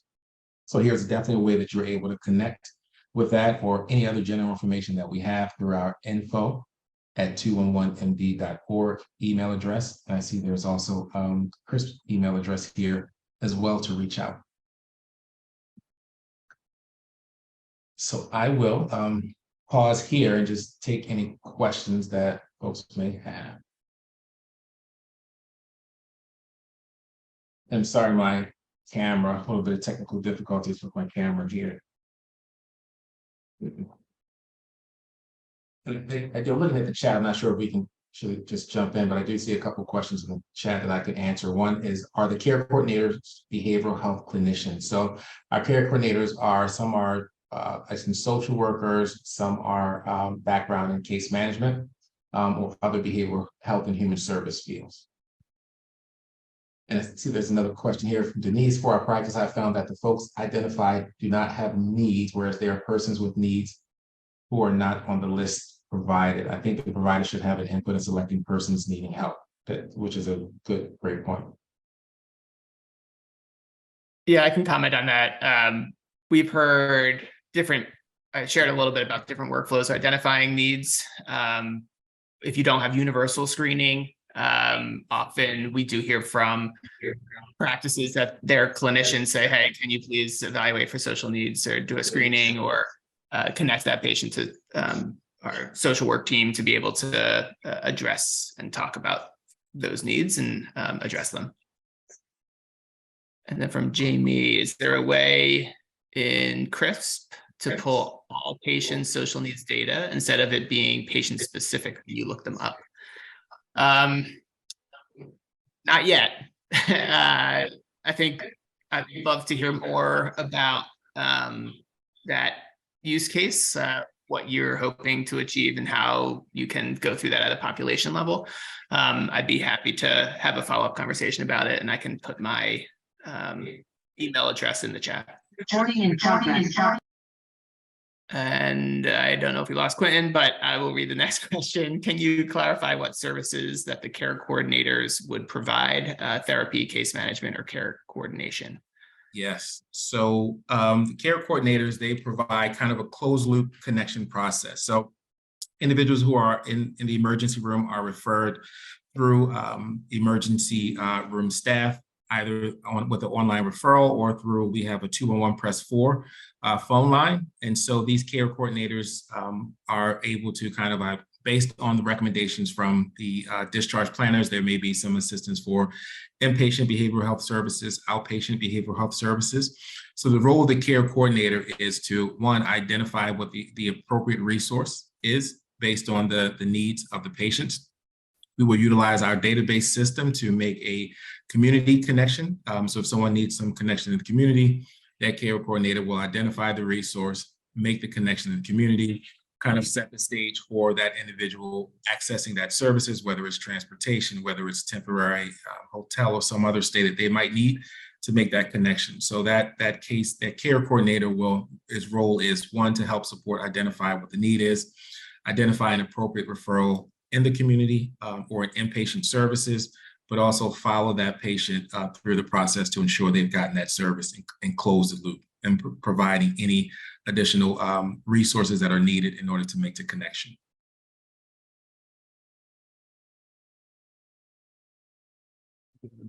We might have answered them all. Wonderful. Thank you so much to both of you for being here today, and thanks for everyone who submitted those questions. Thank you. So for our next session, which is the last session before we close out for today, this will be in the main room. It's going to be open to both clinical and non-clinical, so we won't be separating. It looks like the non-clinical track is just wrapping up, so they'll be jumping into the main room, and we will be having a session focused on motivational interviewing. So if folks just want to hang out for a couple minutes until the non-clinical track finishes up, we'll go ahead and get started.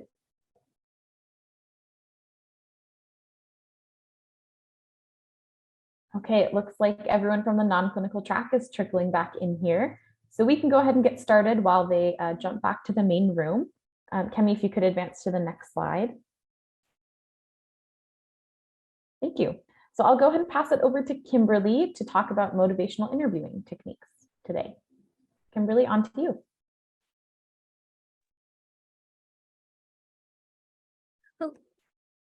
Hello, everyone. I'm happy to be here today.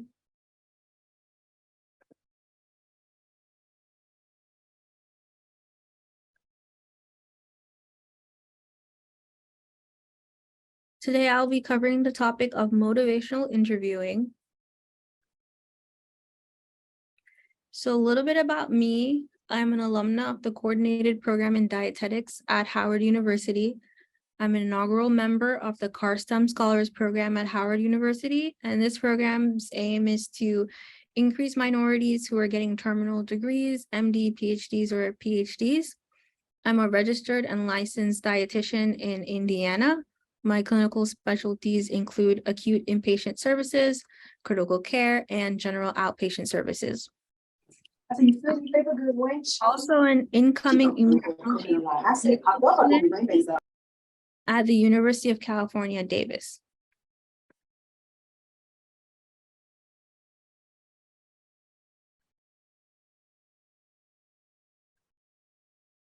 So the content outline today I'll be covering the presentation objectives, definition, the spirit of motivational interviewing, the 4 principles or processes of motivational interviewing, 4 skills of motivational interviewing, putting it all together, closing remarks, references, and some time for questions and answers.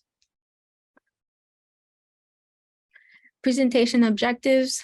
At the end of this presentation, participants will be able to understand the principles of motivational interviewing, understand how you can use motivational interviewing in your day-to-day role, learn how to apply motivational interviewing techniques to improve patient outcomes.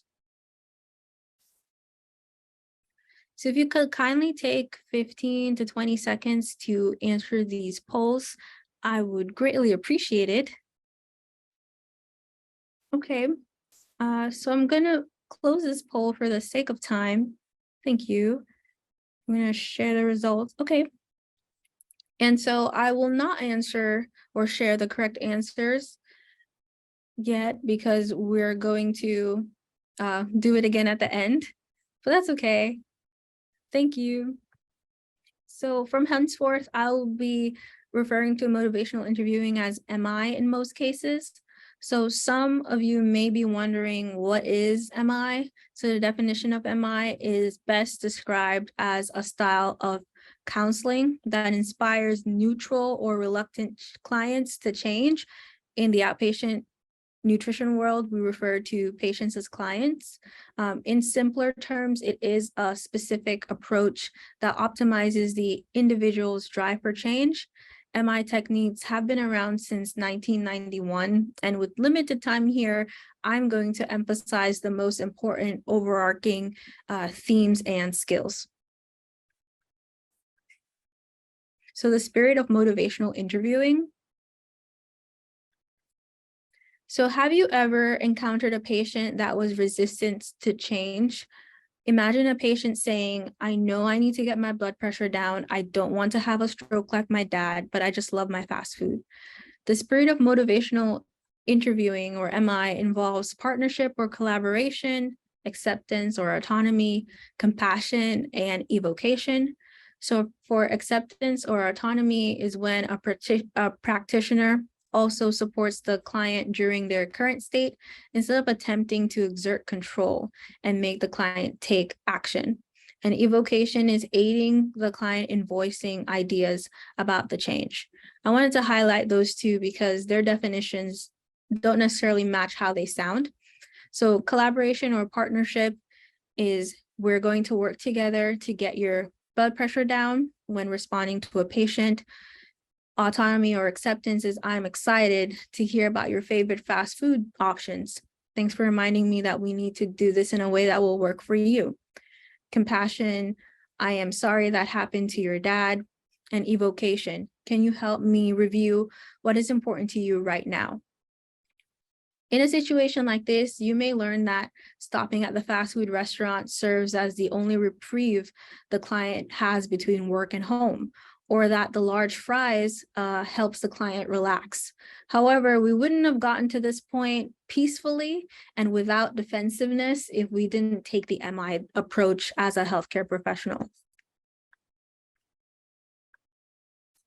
the 4 principles or processes of motivational interviewing. So the 4 principles or processes of motivational interviewing are engage, focus, evoke, and plan. So for engage, when engaging clients provide warm, friendly greeting, this focuses on building rapport or a trustworthy relationship with the client. So this is an example of focus. To focus means you can invite the client to consider a specific topic. For example, the RD will say, given your recent diagnosis of diabetes, is there a specific change you've already thought about making? The client will say, no, it's all very overwhelming and I don't even know where to start. So the RD would say, would you be interested in hearing some changes that other clients of mine with diabetes have made? Client would say, yes, that might be helpful. And the RD would say, some like to take a look at meal planning options to keep their blood sugars consistent. Others like to learn about carbohydrate counting, which might also help. Which of these topics, if any, would you like to focus on today? Evoke. Clients may not be ready to make a change right away. Therefore, it's important to take time to find out more about their thoughts and feelings about change.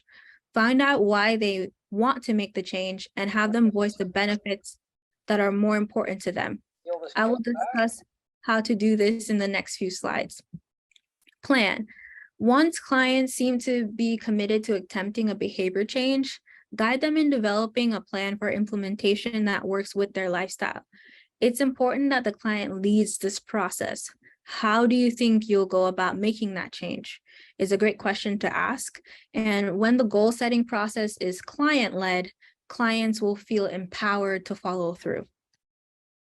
Core skills of motivational interviewing. So the core skills of MI are open-ended questions, affirmations, reflections, and summaries, also known as ORs, as well as desire, ability, reasons, need, commitment, activation, taking steps, also known as darn cat. Open-ended questions. To encourage the client to share all information that may be helpful, open-ended questions are preferred over closed-ending questions. The practitioner uses these questions to find out more about their client's experiences, while at the same time introspecting strategic, evoking questions throughout the session so clients can express why making the changes might be beneficial. A closed-ended question such as, do you want to make this change, would only elicit an answer that's yes or no. But an open-ended question such as, how would making this change make your life better, invites the client to respond with specific reasons for how making the change would be beneficial. So some of you might be familiar with a very frequently used open-ended question that we use in the outpatient world is, what brought you here today? So what long-term consequences of diabetes concerns you most is another example. And a close-ended question would be giving advice hidden, which would weaken the question and it would stop the change in momentum and it might make the client reluctant to continue the session. So would you be willing to walk at lunchtime? If the client never brought up walking, or at lunchtime, that's giving an advice, and that wouldn't work out in all cases or in most cases. And so the goal is to have at least 50% of your questions during that session be open-ended. So how to practice? You want to practice with a partner, you want to collect some of your favorite open-ended questions, and you want to go back to the drawing board if you receive feedback. So affirmations. In MI, it's important to listen for expressions of clients' character strengths and mention these throughout the session. Examples of affirmation include, you're very committed to raising a healthy family, or thank you for coming in today. I know it was not your idea to see me, and I appreciate it. This one fits when you know the client is reluctant, and affirmations made intermittently throughout the sessions support the client-practitioner relationship and enhances client confidence in behavior change. So how to practice this? You want to look for an effort or strength. You want to form the affirmation and you want to practice saying it out loud. Reflections or reflective listening. Reflections are paraphrases of what the client is saying that often go beyond mirroring their words to reflect underlying meaning. For example, if a client says, I like walking, but I don't like doing it alone and it's time consuming, you might say, so if I understand you so far, you know that walking is beneficial and you like walking with others and haven't found a way to fit it into your schedule. In this reflection, the RD or practitioner takes a guess at some of the feelings that the client is experiencing, and there are many ways to reflect. This is just one. So some reflections are very short and similar to what the client says, while others might be lengthier or more complex, and they might take a guess at an underlying meaning to try to get the client to speak more about it or evoke. So examples of mirroring words are what I hear you saying is, or so you feel, let me see if I heard you correctly. How to practice this, a general rule of thumb is to provide 2 reflections for every question you ask the client, but you do want to be mindful of inflection, which is your tone of voice. You don't want to come off sarcastic or non-interested, and you want to also keep reflections short if possible. Summaries. So summaries are extended reflections offered now and then throughout the session to piece together different statements that the client has made. So in a few sentences, the summary of the key pieces of the session so far, and doing so demonstrates active listening while allowing the transitions to new topics as needed. So for example, let's see if I heard you correctly or right, Mrs. Jones, XYZ. Have I missed anything? How to practice this? You want to form a summary and you want to practice summarizing a typical session that you may have depending on your specialty and role, and you want to say your summary out loud. So darn cat. Darn cat refers to listening for keywords that indicate change. This helps us transition the change talk, which is another skill of MI that we're going to get into shortly. So these were desire statements about preferences to change. So I want to, I would like to, I wish. A is for ability statements about capability. I could, I can, I might be able to. R is for specific arguments for change or reasons. I would probably feel better if. I need to have more energy to play with my kids. Need statements about feeling obliged to change. I ought to, I have to, I really should. Commitment statements about the willingness to change. I'm going to, I promise, I intend to.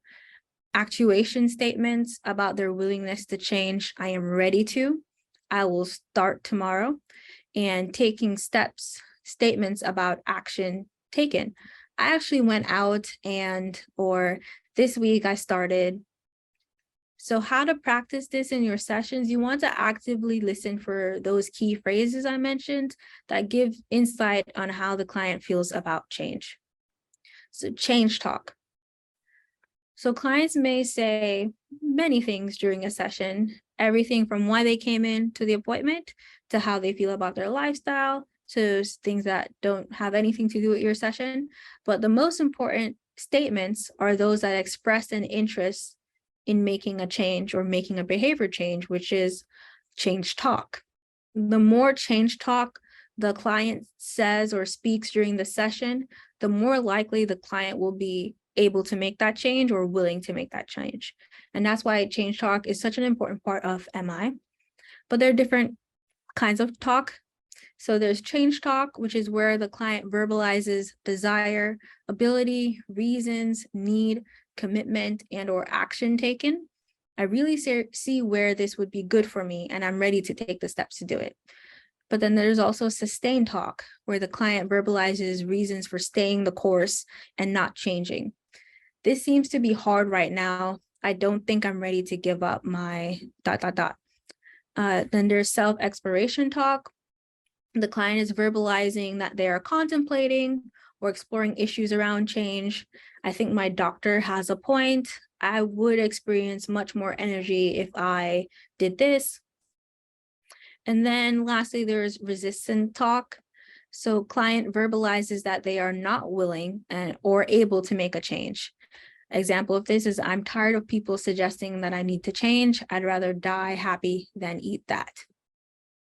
So putting it all together, do you remember this statement from earlier? I know I need to get my blood pressure down. I don't want to have a stroke like my dad, but I just love my fast food. Here we could see some change talk as well as some sustained talk, right? So I know I need to get my blood sugar down is change talk. I don't want to get a stroke like my dad is change talk, but I just love my fast food is sustained talk. And remember, sustained talk is when the client verbalizes reasons for staying the course or not changing. And so to highlight change talk, you should provide responses that emphasize it with a reflection technique or an open-ended question. So these examples show reflection. You saw how difficult the stroke was for your dad and you don't want to follow in his footsteps. So that reflects change talk only. Or you like the taste of fast food, but you don't like what it does to your body. That reflects the sustained talk, but it follows by change talk from the practitioner's point of view, not the client's. So an open-ended example of using that skill is, how interested are you in making this change on a scale of 0 to 10, with 0 being not at all interested and 10 being very interested?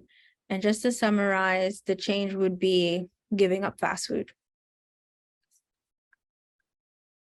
Closing remarks.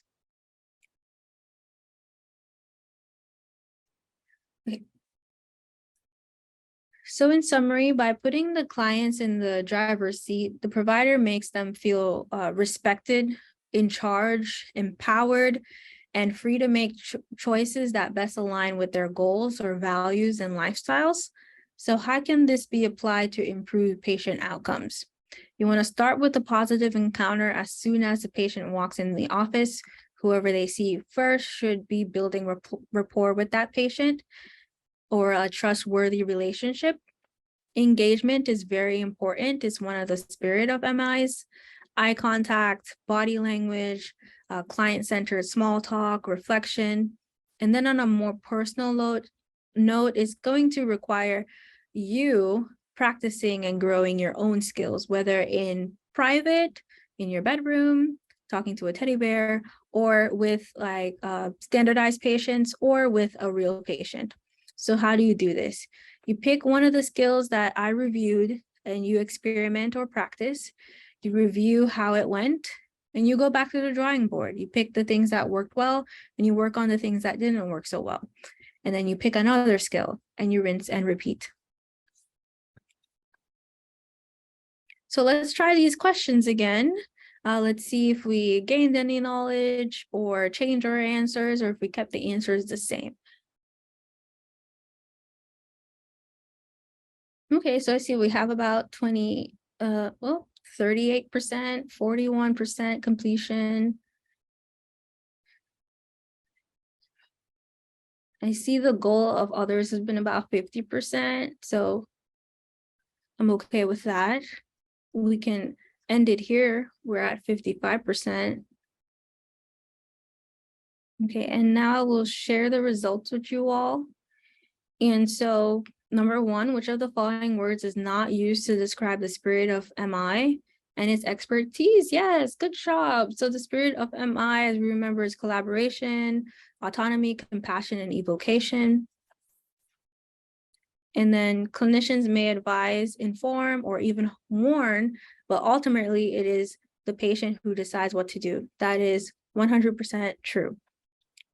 And then the ORs stand for openness. No, because OR stands for together.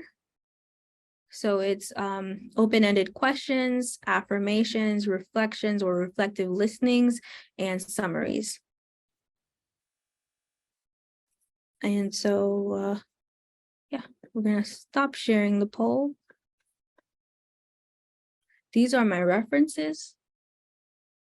And thank you for your time. Are there any questions? I'm happy to answer. We have about 9 minutes. Or I could talk about how you can elicit change. But feel free to scan this QR code. It will take you to a Google form where you can ask me your question. If in case you don't want to put it in the chat or you can't think of one right now, and I will respond within 48 to 72 hours. Okay, I'm going to give one more minute for questions, and if not, we can continue our session. We can talk about when it's time to give advice. We could use the elicit, provide, elicit model, which is the EPE, which is another part of motivational interviewing. Kindly, if there are any collaborators that can see the chat, are there any questions before I move forward? Because I cannot see the chat. Great question, Kimberly. There are no questions right now that are in the chat. Okay, no problem. Okay, so we could talk about the elicit, provide, elicit strategy. That is another part of MI. MI is so rich, y'all. Like, it's really great, but there are so many components. And so I really tried to give you the meat and bones. And right now I'm going to give you like a nice side dish. So for the elicit, provide, elicit, or EPE, you want to state the facts and leave out the word you, because you don't want anyone to feel offended. And you want to also look for a desire for the client to change. So again, that change talk that we talked about. So initial eliciting questions would be, what do you know about the effect of carbohydrate-containing foods on blood sugar? Another elicit question could be, what information do you need from me about this right now? And then providing that neutral information. Remember that P in the EPE means provide. So again, we're continuing with the diabetes trend. So providing the neutral information, an example of this is when people eat carbohydrate foods in these portions, their blood sugars are most apt to be in the normal range. Or this is the amount of pasta that provides 15 grams of carbohydrates. It is a third cup. So as you can see, it's very neutral. I'm not saying you need to eat a third cup or you need to do this. I'm just laying out the facts of how 15 grams of carbohydrates affects the blood sugar. And then the last E in the EPE, elicit, provide, elicit, is also elicit. So eliciting responses, it's a very to the point question is, what is your response to this information? Or what do you think of this chart? Or what are your thoughts about all this? This way you're getting your patient or client to respond to you, but there is still an open-ended question. So they're going to say what they do understand, what they don't understand, or how they feel about it. And this is also a good way to integrate handouts with the EPE, because for that P, the providing part, you could also be showing like a model or a handout saying this is the amount in this, and you could just show it as well. So I have a handy sheet or a handout that has all these food items listed for the 1 carbohydrate count. Might this be useful to you? And then you could just show that to the patient. And whenever you can, it's really important, at least in my field, to link education materials or resources to specific things that the client has asked you for, because that counts as an intervention as well. Okay, well, that's all I have for you all today. Wonderful. Thank you so much, Kimberly, for sharing your knowledge with us today, and a great session. Thank you. Thank you. And I'll just reiterate, for those who may have questions for Kimberly, you can continue to drop them in the chat and we'll send them over. Okay, so that kind of brings us to the end here. So I'll just do some closing remarks and we can go ahead and close out our session. So I'll keep these remarks brief. I know everyone has stuck around for several hours and we've absorbed a lot of information here today, but I just wanted to say what an amazing set of sessions.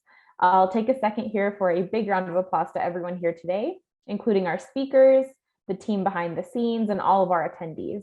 The 2023 Staff Training Academy would not be possible without all of you here today. So as you reflect on today's event, we kindly ask that you fill out the post-test. Kelsey will drop a link to the post-test in the chat right now. You will also find it on the Google site. You can scan the QR code that goes out with that as well. It should only take a couple minutes, but if now's not the time, the PMO will distribute it through all our regular communication channels.